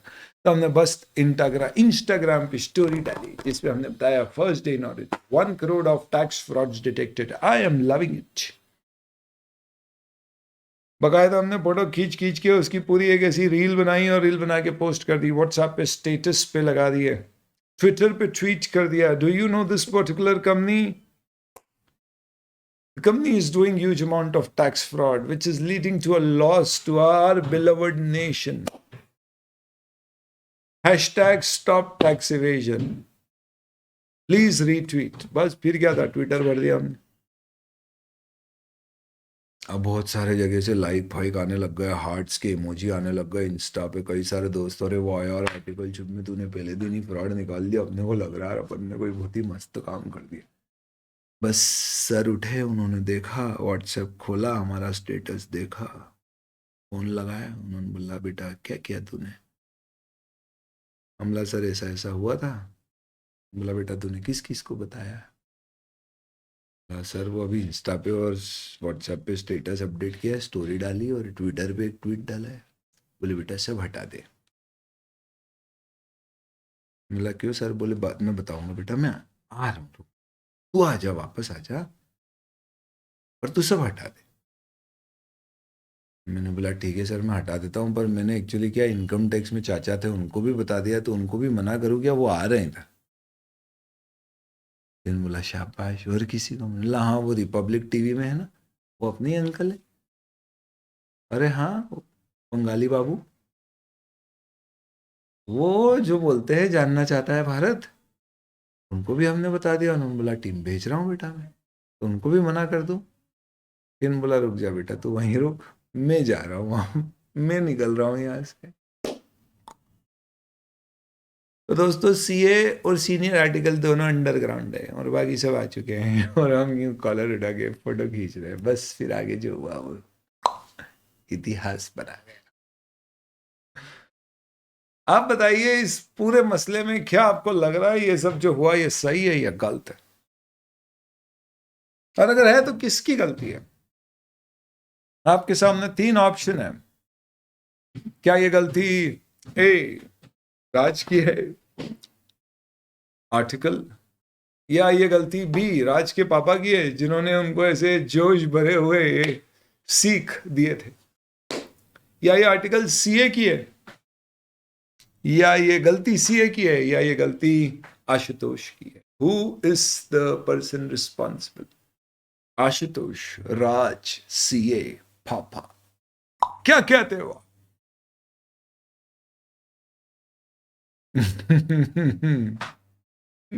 उसके बाद बच्चे को सीधे डिग्री मिली है बहुत बढ़िया। आप बताएं दोस्तों, ऐसी सिचुएशन में गलती आपको क्या लगता है किसकी है? राज की गलती है, सीए की गलती है? बहुत बढ़िया, सीए ने गलत किया, राज ने गलत किया। यो यो यो, समझ नहीं आ रहा है राज सीए, राज सीए, सीए सीए सीए, सब सीए कह रहे। तो गाइस समझ में आ रही है कहानी क्या है? What we are trying to understand here, the whole fundamental of this discussion is the problem basically was with respect to the systems in the CA firm. Ideally CA firm को ढंग के सिस्टम्स बनाना चाहिए थे। Ideally CA firm को क्या करना चाहिए था, उनके यहाँ पे एक सिस्टम होना था कि कोई भी अगर आपके यहाँ पे नया स्टाफ आ रहा है तो पहले उसका ओरिएंटेशन हो, जैसा किसी ने कहा था, इंडक्शन हो, उसको समझाया जाए। ये अज्यूम नहीं किया जाए कि भैया पहले दिन जो आया उसको सीधे भेज दिया ऑडिट पर, ये सोचा कि कर करके सीख जाएगा। क्या कर रहे हो यार, ये मजाक है, सीरियस गेम है ये, आप इसको मजाक कर ले रहे। You need to have proper systems in place. CA की गलतियां समझो, क्या क्या गलती थी। सबसे पहले तो सीए की गलती कि उसने बस ये देख के कि हमारे क्लाइंट का लड़का है उसको भर्ती कर लिया, उससे ना बात की ना समझा उसको क्या आता है नहीं आता है। दूसरा, जब वो आया तो कोई प्रॉपर सिस्टम नहीं था, किसी को पता नहीं था ये आने वाला है। तीसरा, सीए ने उससे डायरेक्ट बात करी, लगा कि ये ऐसा है तो उसको भेज दिया आर्टिकल के साथ, सीनियर आर्टिकल के साथ। कोई चार्टर्ड अकाउंटेंट नहीं रखा उसके सुपरविजन के ऊपर।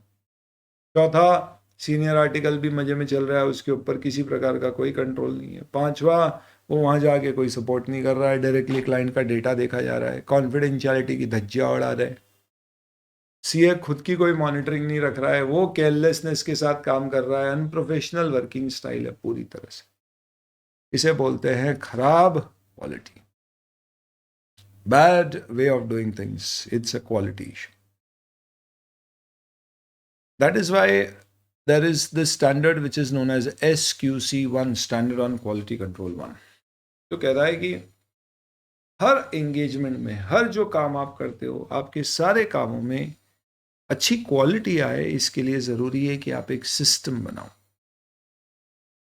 एक ऐसा सिस्टम जिसमें सब कुछ डिफाइंड हो, स्टार्टिंग फ्रॉम क्या एथिकल रिस्पॉन्सिबिलिटीज होती हैं सीए की, फर्म की, टीम मेंबर्स की, इंक्लूडिंग कॉन्फिडेंशियलिटी।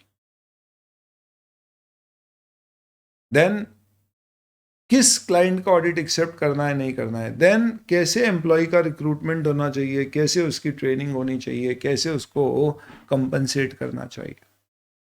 देन जब आप ऑडिट करें तो उस ऑडिट में किसका डायरेक्शन होना चाहिए, कौन सुपरवाइज करेगा, कौन काम रिव्यू करेगा, कम्युनिकेशन कैसे। देन समय समय पे मॉनिटर करते रहना कि जो आपने सिस्टम बनाए हैं वो सब लोग फॉलो कर रहे हैं या नहीं, मॉनिटर। आइडियली एक सिस्टम ऐसा होना चाहिए जिसमें ये 6 चीजें कवर की जाना चाहिए। सबसे पहले एक व्यक्ति को जिम्मेदारी दी जाना चाहिए कि वो क्वालिटी का ख्याल रखे, भैया सब कुछ प्रॉपर क्वालिटी के सिस्टम्स बनाने में मदद करे एक तरह से। सबसे पहले एथिकल रिक्वायरमेंट पूरी टीम को समझाई जाए, जिसमें integrity, objectivity plus confidentiality, including confidentiality, independence, ये सब समझाया जाए। कौन से क्लाइंट का काम करना है नहीं करना है ये डिसाइड किया जाए। ह्यूमन रिसोर्स कैसे रिक्रूट करना है, कैसे ट्रेन करना है, ये समझाया जाए। एंगेजमेंट परफॉर्मेंस, यानी कोई भी ऑडिट या कोई भी एंगेजमेंट अगर हो रही है तो उसमें डायरेक्शन, सुपरविजन, रिव्यू कैसे हो, कौन क्या देखेगा, ये सब देखा जाए। और फाइनली इन सबको मॉनिटर करा जाए ताकि ये इंश्योर किया जा सके कि जैसा हमने सिस्टम बनाया वो फॉलो हो रहा है या नहीं। These are basically the elements of the system of quality control. और ये सिस्टम क्या होगा? This is nothing but a set of policies and procedures which will talk about these elements. तो ये पॉलिसी प्रोसीजर कैसी हो सकती है? जैसे स्कूल में आपके हैंडबुक में स्कूल की पॉलिसीज प्रोसीजर्स होती थी, जिसमें सबसे पहले लिखा होता था फीस कब जमा करना है, नहीं की तो क्या होगा। उसके बाद लिखा था यूनिफॉर्म कहाँ से खरीदना है, फिर किताबें कहाँ से खरीदनी, फिर आपकी एग्जाम्स कब होंगी, फिर छुट्टियाँ कौन कौन से दिन होगी। यही एक पन्ना हमारे काम का होता था, छुट्टियाँ वाला, जिसमें हम देखते थे इस साल में कितनी छुट्टियां संडे को आ रही और बोलते थे है साल ही खराब है। बेस्ट होता था वो साल जब ज्यादातर छुट्टियां मंडे को आती थी, इतना अच्छा लगता था दिल से। All in all what is happening here is की स्कूल भी अपनी पॉलिसी प्रोसीजर्स बना के रखती है, एक सिस्टम बना रखा है उन्होंने सारी चीज़ों का, कि हमारे यहाँ एडमिशन का ये सिस्टम है, टीचिंग का ये सिस्टम है, एग्जाम इवैल्यूएशन का ये सिस्टम है, टीचर्स को ट्रेन करने का ये सिस्टम है। हर ऑर्गेनाइजेशन बनाता है, होटल में सिस्टम्स होते हैं, पॉलिसीज और प्रोसीजर्स। सिस्टम क्या होता है? यही तो है, डॉक्यूमेंटेड पॉलिसीज और प्रोसीजर्स, और कुछ नहीं। सिस्टम सिस्टम सिस्टम सुन के ऐसा लगता है computer system, computer system, computer system. या खुदा बाहर निकलो उस सोच से। यहाँ सिस्टम का मतलब कंप्यूटर सिस्टम नहीं है, यहाँ पे सिस्टम का मतलब है एक सिस्टम। सिस्टम का मतलब है एक प्रोसेस। तो हम चाहते हैं कि आप अपने फॉर्म में एक ऐसा प्रोसेस डिजाइन करो जो कुछ नहीं होगा, डॉक्यूमेंटेड पॉलिसीज और प्रोसीजर्स होंगे, जिसे आपकी टीम फॉलो करे, आप उसे मॉनिटर भी करो, ताकि ये इंश्योर हो कि सिर्फ ऑडिट में ही नहीं, जो भी काम आपकी सी फर्म करती है, audit, review, other assurance related service, सब में प्रॉपर क्वालिटी आए। एंड इस स्टैंडर्ड को नाम दिया गया standard on quality control 1। Technically आपके कोर्स में एसेज ही होते हैं, बट आपके मॉड्यूल में SQC 1 का कंटेंट दिया है, इसलिए पढ़ना पड़ेगा। तो what is this particular standard SQC 1? Standard का नाम ही आप कोड कर दोगे तो ही 2 मार्क पक्के, कितना तो लंबा नाम है। SQC मतलब क्वालिटी कंट्रोल का स्टैंडर्ड है, तो शुरू होगा क्वालिटी कंट्रोल। ये किस लेवल पे क्वालिटी कंट्रोल है? फर्म के लेवल पे। कौन सी फर्म? जो ऑडिट कर रही है कोई भी चीज, ऑडिट, रिव्यू, एश्योरेंस या रिलेटेड सर्विस। तो quality control for firm that perform audit and review of historical financial information and other assurance and related service engagement। आप कुछ भी परफॉर्म करो, यही सब चीजें जिनके ऊपर अलग अलग स्टैंडर्ड दिए, मैंने आपको एक इंट्रोडक्शन दिया था, इनमें से अब अगर आप कुछ भी कर रहे हो तो आपकी फर्म को क्वालिटी कंट्रोल सिस्टम होना चाहिए। तो SQC 1 क्या चाहता है? SQC 1 की इतनी सी चाहत है दोस्त कि फर्म के यहाँ पे एक सिस्टम ऑफ क्वालिटी कंट्रोल बनना चाहिए। सिस्टम क्या है? कुछ नहीं है, पॉलिसीज है, जो क्या इंश्योर करेंगी कि हमें एक रीजनेबल एश्योरेंस मिले कि फर्म और उसके लोग क्या कर सकें। देखो सिंपल सी बात है, सारे प्रोफेशनल स्टैंडर्ड जैसे कि एसेस, गाइडेंस नोट इंस्टीट्यूट के जो भी होते हैं, पब्लिकेशंस, उनको प्लस रेगुलेशंस और लीगल लॉ की रिक्वायरमेंट फुलफिल कर सके। एक CA को कब कहा जाएगा उसने काम ढंग से किया है? जब सबसे पहले वो अपना काम एसेस के अनुसार करे। एसेस सब समझाते, तो काम एसेस के अनुसार करे, लॉ एंड रेगुलेशन के अनुसार करे, और उससे भी बढ़िया चीज़ जब उसकी रिपोर्ट सही है। मुझे एक बात बताओ, इसको समझने का एक बहुत सिंपल तरीका है।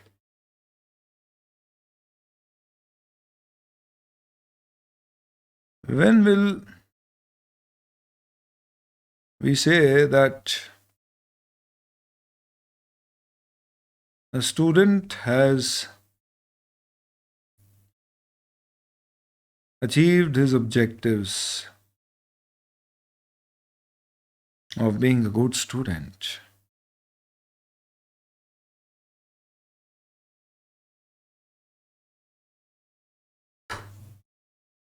कब मैं कहूंगा कि एक स्टूडेंट ने एक अच्छे स्टूडेंट होने के अपने उद्देश्य पूरे कर लिए?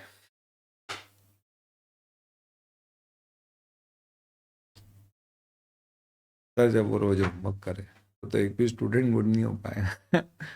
बेसिकली हम क्या कहेंगे, व्हेन ए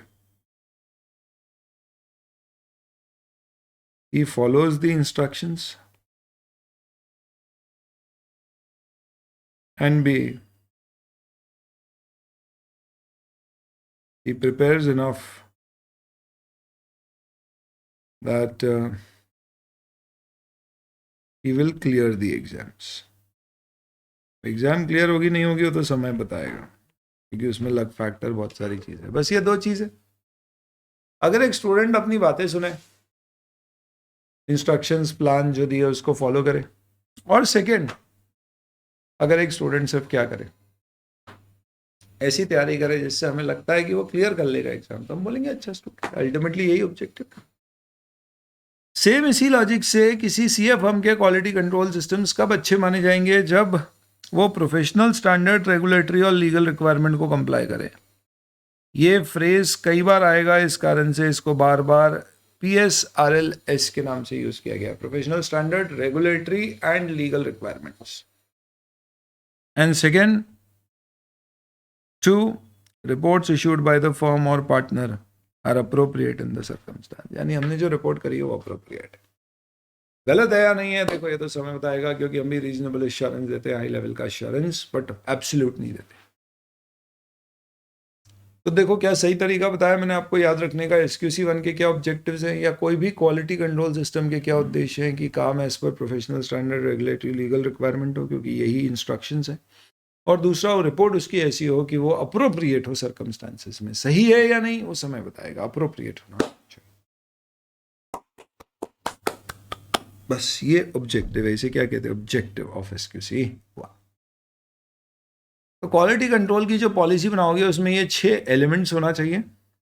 अब एक बात बताओ, ये पॉलिसी बना के आपको क्या करना है? इसको तिजोरी में छुपा देना है क्या, कि किसी को बतानी पड़े हमने इतनी मेहनत से बनाई? अबे नहीं, सबको बताना है, सबको कम्युनिकेट करना है, सबको देना है। देना ही नहीं, उनको बोलना है पढ़ो और फीडबैक दो।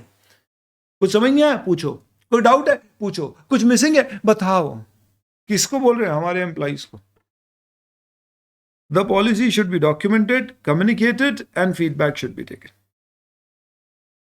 आप डॉक्यूमेंट करके लोगों को, पर्सनल एम्प्लॉइज को कम्युनिकेट करो और इनकरेज करो उन्हें कि वो अपने व्यूज उस पर हमें दे।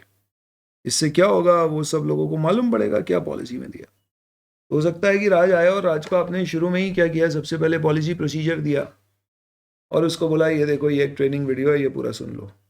उसके ऊपर बेस्ड हमने उससे 30 क्वेश्चन पूछे, उन क्वेश्चंस के जवाब लिए और फिर हमने बोला कि अब तुम पास हो चुके हो, इसका मतलब तुम्हारा इंडक्शन कंप्लीट हो गया है, अब तुम रेडी हो नेक्स्ट स्टेज पे जाने के लिए, क्या असिस्ट करने के लिए किसी टीम में। अब तुम्हें किस टीम में डाला जाएगा, किसके अंदर डाला जाएगा, तो पहले हम तुम्हें किसके अंडर डालेंगे, कोई CA के अंडर डालेंगे, आर्टिकल के साथ मात्र नहीं भेजेंगे। ऐसी टीम जिसको CA डायरेक्टली सुपरवाइज कर रहा है, ताकि अभी तुम नए नए हो तो तुमको समझ। कुछ चीज़ें हम तुमको साफ तौर पे बता दें कि देखो कभी भी कोई मुद्दा है तो तुम कम्युनिकेट किससे करोगे, कैसे करोगे, कभी भी पब्लिकली इन्फॉर्मेशन शेयर नहीं करोगे, कॉन्फिडेंशियलिटी रखो। ये सब उसको समझा दिया गया है किसमें, शुरुआत में। तो ऐसी गलती होने की चांसेस कम। तो अब हमें SQC1 में 6 मुद्दे पढ़ना है क्या, जो आपका सिस्टम ऑफ क्वालिटी कंट्रोल बनाते हैं, which is nothing but policies and procedures relating to 6 matters. सबसे पहला मुद्दा है लीडरशिप। आपको एक मुखिया अपॉइंट करना है जिसको ये पूरे SQC1 की जिम्मेदारी देनी है। तो हमें पॉलिसी और प्रोसीजर डिजाइन करने, हमें प्रमोट करना है एक इंटरनल कल्चर जिसमें हमें बताना है कि भैया हर काम जो आप करते हो उसमें क्वालिटी एसेंशियल है। ऐसा लोगों में जुनून भरो कि हमें अच्छा काम करना है, हमें सही काम करना है, क्वालिटेटिव काम करना है, करने के लिए नहीं करना। तो बताओ ये जुनून कौन भर पाएगा? कोई नया आर्टिकल आया, हमने उसको बोला, बोले सुन जुनून भर सब में कि क्वालिटेटिवली काम करे, तो वो समझ रहे हो, वो तो हमारे 70 साल के पार्टनर हैं, ऐसे ऑफिस आते हैं, बैठते हैं और आर्टिकल आया, बोले सर बकअप, अब हमें क्वालिटी के साथ काम करना है, नए स्टैंडर्ड्स फॉलो करना है। रुक, कान की मशीन लगा लेते हैं। बेटा ऐसे नहीं आएगी क्वालिटी, कौन लेके आएगा? Quality will be from the top, it should flow from the top. लो बता बोले बच्चा है जैसे ही आप निकलोगे पीछे बात करेंगे, बोले और बच्चे में बहुत जोश है दूसरे बोलेंगे यार कुछ नहीं, अपने में बिता हो जाएगा ठंडा 10 दिन। किसी मिला 10 दिन तो बहुत होते, अपनी फॉर्म में तो 3 दिन में फुस हो जाएगा देख तू ट्रांसफर नहीं ले। इसलिए मैं क्या बोल रहा हूँ आपको, फॉर्म का सीईओ, मैनेजिंग पार्टनर, इन लोगों को जिम्मेदारी लेनी, it should come from the top boss. Quality quality quality, focus focus focus. And then जो लोग ऑपरेशनल रिस्पॉन्सिबिलिटी लेके बैठे हैं क्वालिटी कंट्रोल की, जिनको ये काम ऑब्वियसली सीईओ मैनेजिंग पार्टनर ने दिया है, उनके पास ऐसा एक्सपीरियंस, एबिलिटी और नेसेसरी अथॉरिटी होना चाहिए टू अज्यूम दैट रिस्पॉन्सिबिलिटी। तो लीडरशिप की रिस्पॉन्सिबिलिटी क्यों आर्टिकल को नहीं देनी है, इससे तुमको ये दोनों पॉइंट समझ में आ जाएंगे। Why not to article? पहला, should be a senior person, ताकि लोग उसकी सुने। And second, he lacks experience, even ability, most important authority। यानी ऐसे आदमी को दो जिसमें एक्सपीरियंस, एबिलिटी, अथॉरिटी है, और जितना सीनियर व्यक्ति उतना अच्छा। ऐसे ही याद रखने के लिए मैंने आपको बस एक स्टाइल दे दिया था, तरीका दे दिया। जब भी कोई चीज़ को क्वेश्चन से समझाऊंगा मैं, तो क्वेश्चन को ग्रीन कलर में ही लिखूंगा ताकि आपको ध्यान रहे। व्हाई नॉट आर्टिकल ट्रेनिंग, यानी कोई भी हम जूनियर आदमी को क्यों लीडरशिप नहीं दे सकते। नेक्स्ट, सबसे पहले आपकी पॉलिसी प्रोसीजर में क्या होना चाहिए? Ethical requirements. क्या होती है एथिकल रिक्वायरमेंट? भाई इंटीग्रिटी, ऑब्जेक्टिविटी और क्या। सो आर पॉलिसीज एंड प्रोसीजर्स पर प्रोवाइड रीजनेबल एश्योरेंस की फर्म और उसके लोग कंप्लाई करेंगे एथिकल रिक्वायरमेंट जो हमने कोड ऑफ एथिक्स की आईसीआई की पढ़ी है, जिसमें fundamental principles, integrity, objectivity, professional competence and due care, confidentiality और प्रोफेशनल बिहेवियर प्लस इंडिपेंडेंस आती। इंडिपेंडेंस का मतलब क्या है?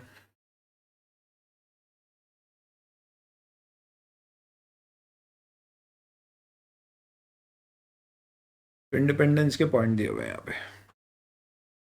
पहला, बताओ कि भैया इंडिपेंडेंस फंडामेंटल रिक्वायरमेंट है सारे ऑडिट में। हमें इंश्योर करना है कि कौन इंडिपेंडेंट रहेगा? फॉर्म, उसके एम्प्लॉयज, जो एक्सपर्ट्स हमने अपॉइंट किए हैं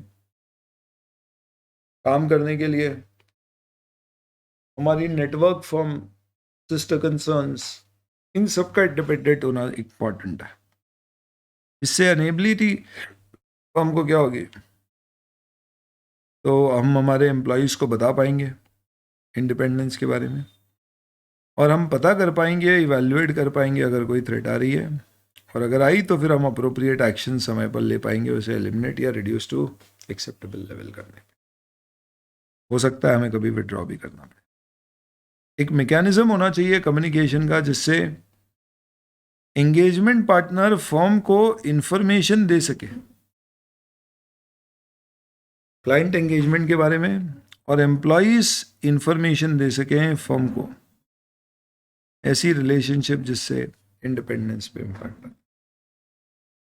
ध्यान रखें, सारी ब्रीच ऑफ इंडिपेंडेंस को समय पे हमें नोटिफाई करना है ताकि एक्शन लिए जा सके, और एक बार हमें एक एनुअल कंफर्मेशन कम से कम ले लेना चाहिए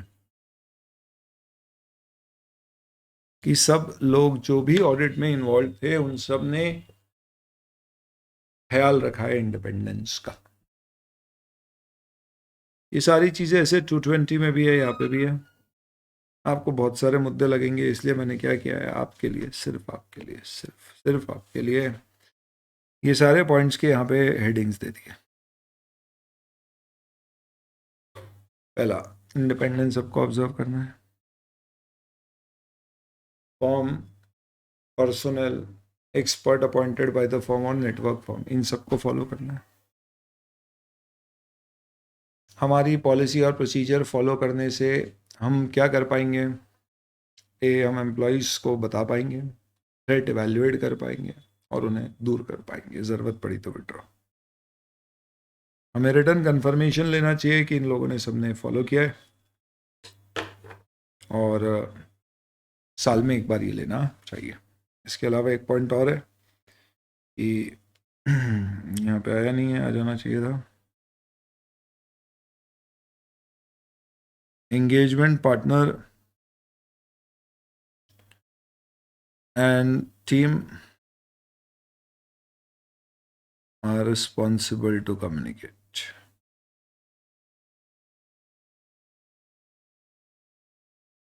पार्टनर की क्या जिम्मेदारी है कम्युनिकेट करने की?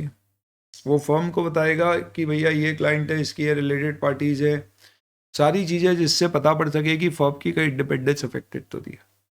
और एम्प्लॉय की जिम्मेदारी है कि उनकी खुद की कहीं इंडिपेंडेंस अफेक्ट तो नहीं हो रही। यानी जिसका हम ऑडिट कर रहे हैं, अगर उस टीम में कोई एम्प्लॉय है हमारा जिसकी रिलेटेड पार्टी है वहाँ पे इन्वॉल्व, तो वो बता दे, और इससे हम देखें कोई थ्रेट तो दिए, और थ्रेट है तो फिर एक्शन ले। यहाँ तक क्लियर होना चाहिए। इसके ऊपर एक क्वेश्चन है, कैसे SQC1 इंश्योर करता है independence in engagement is not breached by audit firm? तो आपको इस क्वेश्चन में ये सारे पॉइंट्स लिखने, ये आंसर है उस क्वेश्चन का।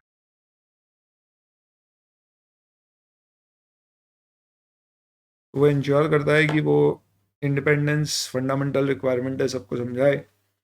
वो इंश्योर करता है कि ये 4 कैटेगरी के लोग फॉलो करें। वो इंश्योर करता है कि इससे कम्युनिकेट की जाए इंडिपेंडेंस सबको। दूसरा, थ्रेट्स हो तो पता पड़े और हम एक्शंस लें। वो कहता है कि पार्टनर की जिम्मेदारी है कम्युनिकेट क्लाइंट की इंफॉर्मेशन फर्म को देना, और एम्प्लॉयज़ की जिम्मेदारी है इंडिपेंडेंस की इंफॉर्मेशन और थ्रेट्स पार्टनर को बताना, ताकि उससे एक्शन लिए जा सके। फाइनली हमें एक एनुअल डिक्लेरेशन लेना चाहिए। ये सब करके हम इंश्योर कर पाएंगे कि हम ऑडिट या कोई भी एंगेजमेंट जो हम कर रहे हैं जिसमें इंडिपेंडेंस रिक्वायर्ड है, वहाँ पे हम इंडिपेंडेंट। ये मैं आपके साथ एनोटेशन वाली शेयर कर दूँ। यहाँ तक सबको क्लियर है? पहले बताइए तो मैं आगे बढ़ूँ। एकदम हौले हौले आराम से चल रहे दोस्तों, बहुत एकदम रिलैक्स चिल्ड करके। क्योंकि क्या है दोस्तों, टेक ऑफ बढ़िया होना चाहिए अपना। और इससे क्या होगा, बार बार एक ही बात क्या बताऊं,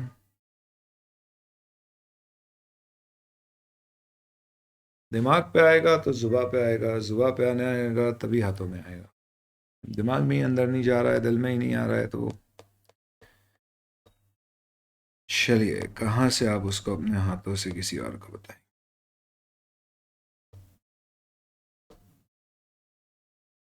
ठीक है, तो ये आपका पूरा डिस्कशन है विद रिस्पेक्ट टू क्या क्या चीज़ें थी यहाँ पे। देखिए, तो अपन ने पहला पॉइंट पढ़ लिया लीडरशिप, दूसरा एथिकल रिस्पॉन्सिबिलिटी, तीसरा acceptance and continuation of client relationship. इस स्टैंडर्ड का ये सबसे इंपॉर्टेंट पॉइंट है। तुम्हारे पास कभी भी कोई ऑडिट आए दोस्तों तो क्या करना चाहिए? लपक लो। अरे आया आया आया, लक्ष्मी आई, कौन मना करता है? लपक लो। इसका बहुत सिंपल तरीका है दोस्तों। क्वेश्चन के फॉर्म में अगर मैं आपको सिखाऊं तो ऐसे लिखता हूं, when you are offered an audit. ये जो मैं क्वेश्चन लिख रहा हूं ना, ये अपनी इनफॉर्मल लैंग्वेज में लिख रहा हूं, है ना, क्योंकि इसका उद्देश्य आपको समझाना है बस। When you are offered an audit, when a CA is offered an audit, he should behave like, और बढ़िया समझ में आए तो ऑफर की जगह ऐसा लिखो,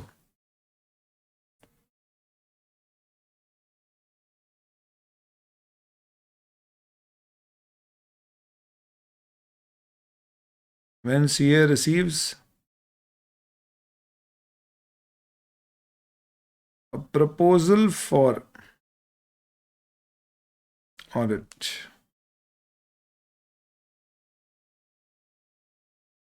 behave, बिहेव की जगह मैं बोलता हूं respond,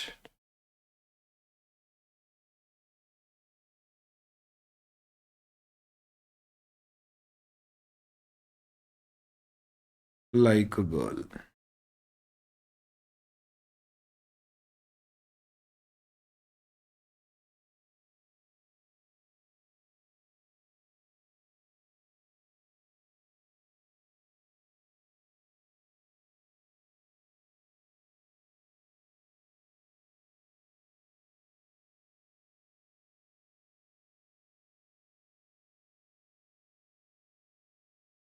behave like a girl.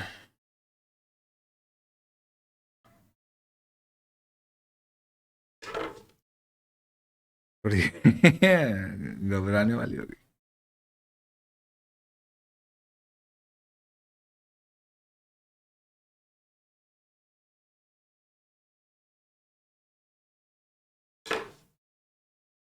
Behave like a girl मतलब क्या है इसका? ऐसे एक्साइट मत हो जाना। ऐसी प्रपोजल है, अंदर कितना भी एक्साइटमेंट ऊपर छुपाने का, देखो कोई बंदी के पास प्रपोजल आता है, इवन बंदी wants to kind of comment on that, there will be better position to answer this. Thank you जी, थैंक यू। टैलेंट डिस्कवर्ड बोला किसी ने। हाँ, सुनिए आ जाए। तो किसी बंदी के पास कोई प्रपोजल आता है ना, तो कैसे रिएक्ट कैसे करती है? ऐसे रिएक्ट नहीं करती है। Wow, I was always wanting this proposal from you. Thank you Rahul. भले ही उसको जन्म जन्मांतर से वो रुकी हुई थी कि भैया राहुल पहल करेगा, लेकिन नहीं, जैसे ही राहुल ने प्रपोजल दिया, देखो कैसे बिहेव करेगी वो।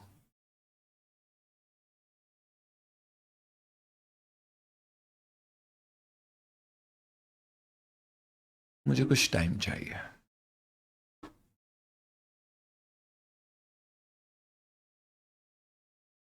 राहुल बोलेगा, देखो तुम्हारा जवाब कुछ भी हो, बस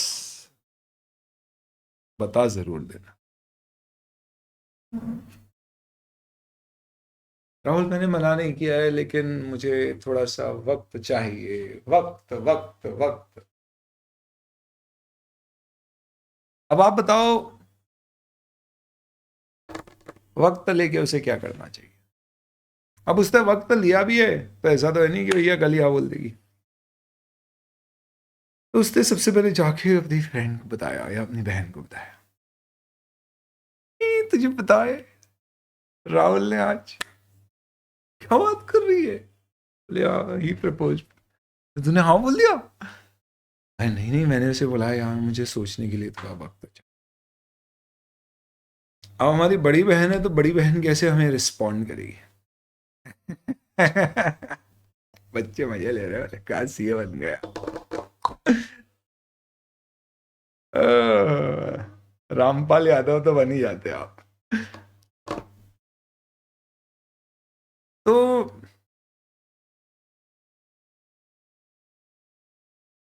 बड़ी बहन कैसी समझाई थी कि बड़ी बहन बोलेगी बहुत अच्छा किया, well done, but tell me, do you really like him?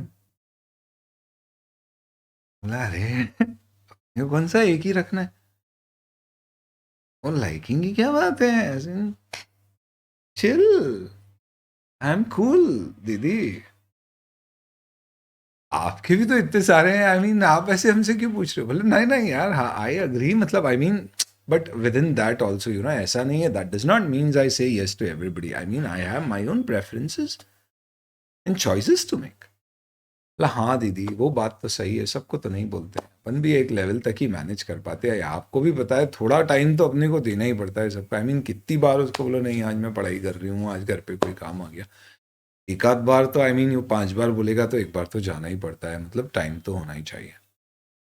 इनला precisely तू देख ले, you know you are already managing 3। That's okay दीदी, आई मीन 5-10 तक तो कोई इशू ही नहीं है। यानी सबसे पहले आपने क्या चेक करना है दोस्तों? Availability of time and resources. तो सबसे पहले क्या चेक करेगी बंदी? स्वीटी चेक कर रही है उसके पास टाइम है या नहीं है, रिसोर्सेस है। नंबर 1। उसके बाद दीदी ने बोला, बोले अच्छा एक बात बताया, ये है कौन? राहुल। बोला अरे आपको फोटो बता देती हूँ। जैसी ही फोटो था, दीदी ने बोला अबे दूर रहे इससे, दूर रहे दूर रहे। क्यों, क्या? अरे रुक जा, तेरे को बताते। बस फिर क्या किया, गूगल खोला और उसका नाम डाला, बोले देख इसका नाम आ रहा है। तो जैसे फोटो सर्च गूगल ने शुरू करी, हमने बोला दे फोटो दे, इससे सर्च करते हो, सर्च करके बताया, बोले ये देख। 5 तो इसके नाम है, जोसेफ, इम्तियाज अली, राम जानी, अलग अलग नाम से जाना जाता है। And he is known for pulling girls. ये पहले तुझे प्रस्ताव देगा, फिर छोटे मोटे गिफ्ट देगा, फिर बोलेगा पैसे की जरूरत है, तुझसे उधार मांगेगा। तुझे लगेगा छोटा मोटा ही अमाउंट है, क्योंकि ये समझ लेगा तेरे पास कितने पैसे है, उसका 10-15% ही उधार मांगेगा और तू दे देगी, बस फिर गायब हो जाएगा। ये ऐसे ही करता है, स्कैमस्टर है ये। पहले ये वो पेटीएम वाले फ्रॉड करता था, अब आजकल ये करने लग गया है। थैंक गॉड दीदी बचा लिया। आपको क्लाइंट की इंटीग्रिटी भी कंसिडर करना चाहिए, ऐसा नहीं सबको हाँ बोल। और कहीं ना कहीं दोस्तों ऐसा भी होगा कि कहीं ना कहीं स्वीटी के भी अपने एथिक्स हों। तो दीदी ने मुझे बोला, बोले यार एक बात बताए, राहुल लड़का कैसा है? हाँ इनफैक्ट ये सब कुछ नहीं था, जैसे ही फोटो सर्च किया तो बोला वो अच्छा कुछ नहीं, मेरे को लगा ऐसा है, बट वो तो कोई और था, फॉरगेट इट। तू बताए लड़का कैसा है? मैंने बोला वही दीदी यार, ये तो बहुत serious and he is very very serious about me. दीदी ने बोला यार फिर देख, ऐसे नहीं करना, फिर एथिकली गलत है यार, ये अपने एथिक्स नहीं बोलते ऐसे। क्यों? क्योंकि वो सीरियस है तो है नहीं फालतू में, नहीं यार तो उसको क्लियर कर दे कि मैं सही बोल रहा हूँ दीदी, ज़्यादा इमोशनल ड्रामा हो गया, मेलो ड्रामा, अपने को दिक्कत हो जाएगी। पर अगर सपोज उसने बोला नहीं हमें भी लगता है he is also cool, I mean ऐसा है, ब्रेकअप पार्टी करके ब्रेकअप करेगा, बोला बढ़िया है फिर तो, पर एक बात समझ ले, तो कितने समय से जानती है? बोला हम तो काफ़ी 2-4 महीने से हैं। तो बोले तेरे इस पीरियड के रिस्पॉन्सेस से तुझे लगता है यू शुड कंटिन्यू? हाँ हाँ, बस 4 मुद्दे। दीदी एक्सपीरियंस लग रही, जी हाँ। तो दोस्तों समझिए अब आप मुद्दा क्या। हाँ हर्ष मेरे भाई, आज तो हाँ, आज तो मुझे रोना ही आएगा, बच्चे क्या क्या नहीं बोल रहे। तो समझो दोस्तों क्या कह रहे हैं, कोई भी अगर तुम्हारे पास ऑडिट एक्सेप्ट करने के लिए आता है तो ऐसा नहीं तुमने लपक लिया। तुम्हें क्या करना है, तुम्हें सोचना है। सबसे पहले जो तुम्हें ऑडिटर अपॉइंट कर रहा है उसकी इंटीग्रिटी चेक करो। क्यों चेक करना है integrity? A person is known by the company he keeps, CA auditor is known by the clients he audits. Thank you sir. ऐसे आप फालतू में बोल रहे हो? नहीं सही है दोस्तों, फैक्ट है। मालूम है आपको एक सत्यम का केस जो पीडब्ल्यूसी ने गड़बड़ करी, जिसमें गिल्टी भी प्रूव है उनके ऑडिटर्स, उसके कारण मालूम है Satyam world wide it is, in fact पीडब्ल्यूसी world wide it is the largest accounting firm, but India में उनकी ऑडिट प्रैक्टिस की बैंड बज गई। That was a 2008 fraud. 16 साल हो गए उस बात को जब वो फ्रॉड शुरू हुआ था। आप देखिए, despite that even today they have not been able to foot strong or set up their foothold in the audit market in India. They have comparatively very less clients.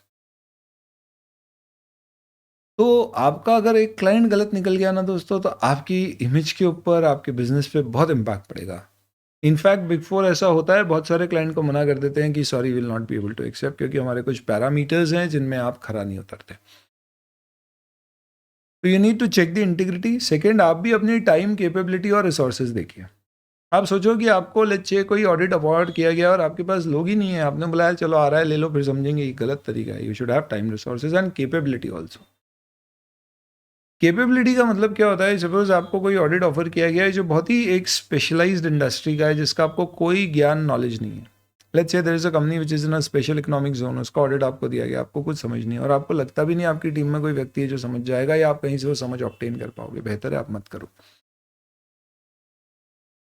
एक सीए फर्म है, 70 साल का CA, सबसे youngest staff ही उनका 60 साल का है। उनको ऑडिट मिला एक नई कंपनी का जो फिनटेक सेक्टर में है या टेक्नोलॉजी बेस्ड सर्विसेज प्रोवाइड करती है, क्या उसका ऑडिट करेंगे ना समझेंगे। बेहतर है मत करो।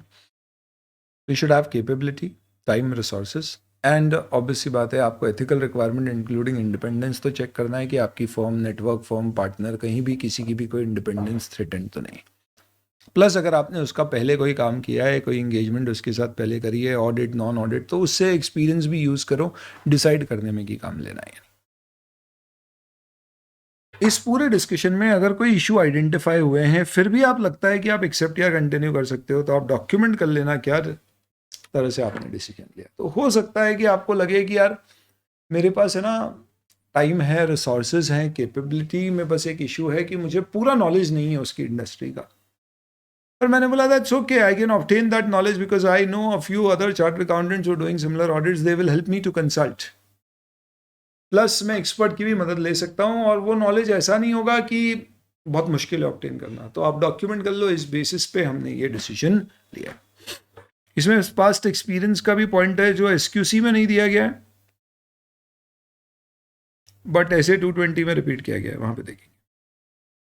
क्लाइंट की इंटीग्रिटी के बारे में आप कैसे पता करेंगे? तो क्लाइंट की इंटीग्रिटी का मतलब क्या हो गया, क्या क्या चीज़ें, इसमें ग्रीन कुछ भी यूज नहीं करना है, ग्रीन में सिर्फ क्वेश्चन आते हैं। I will not use green, dark green color anywhere to highlight because this is dedicated for questions.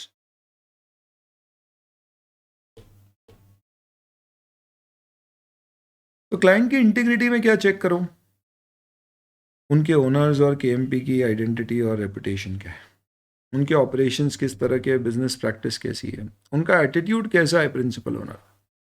जब आप उनसे मिलोगे ना तो आपको एटीट्यूड समझ में आ जाएगा। उन्होंने बोला यार हमें तो कोई भी सस्ता ऑडिटर चाहिए, तुम या कोई भी बता दो, हमें कोई लेना देना नहीं ऑडिट से। तो ऐसे लोग क्या करेंगे, कभी सपोर्ट नहीं करेंगे, शुरू से ही आप पे लिमिटेशन लगा रहा है कि भैया ऑडिट उसको दूंगा जो 10 दिन में खत्म करेगा। हमने बोला यार ये क्या तरीका है, फीस कम से कम रखने की कोशिश कर रहा है, उसके ऊपर ऑलरेडी अंदेशे हैं कि ये हवाला करता है, मनी लॉन्ड्रिंग का काम करता है, काला सफेद कर रहा है। हमें पूछना चाहिए कि भैया हमें क्यों अपॉइंट कर रहे हो, कारण क्या है इसका। You should get that information by us. तो क्या होएगा, जो वो आपको जवाब देगा ना उससे आपको समझ में आएगा उसके रीज़न क्या है। अब सपोज उसने रीज़न में बोल दिया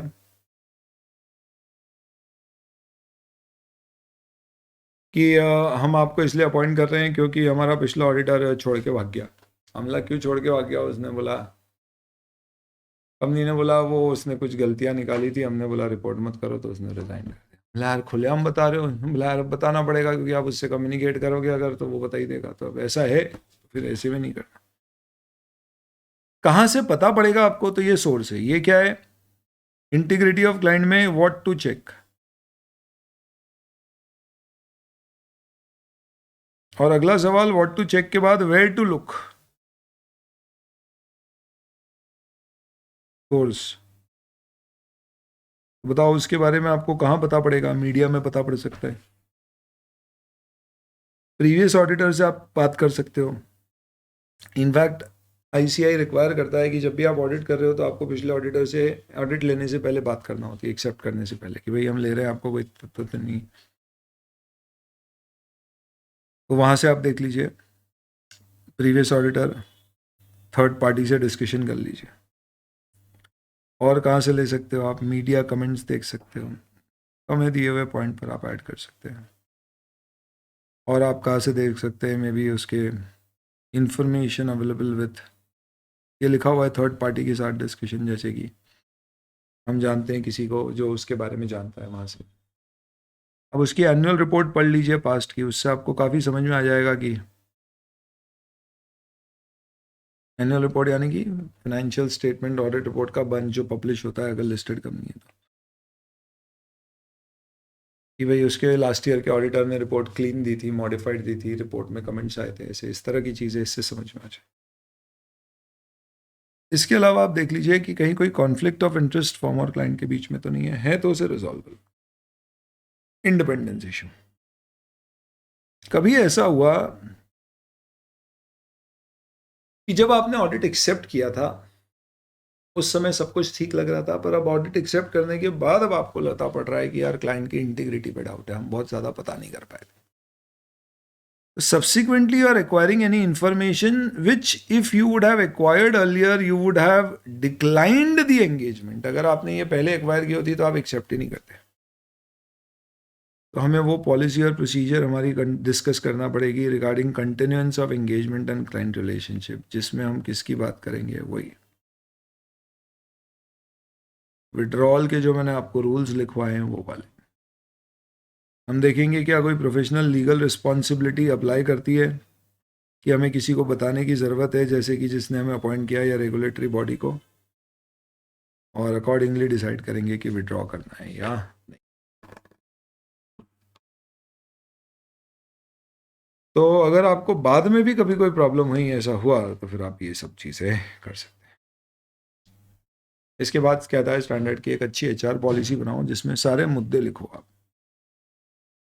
तो you should have proper policies and procedures which are design to provide a reasonable assurance कि आपके पास पर्याप्त एम्प्लॉयज हों जो केपेबल हो, कॉम्पिटेंट हो, कमिटेड हो, एथिकली काम कर सके आपकी एंगेजमेंट को as per professional standard, regulatory requirement, और ऐसी रिपोर्ट दे सके जो अप्रोप्रिएट टू सर्कमस्टांस।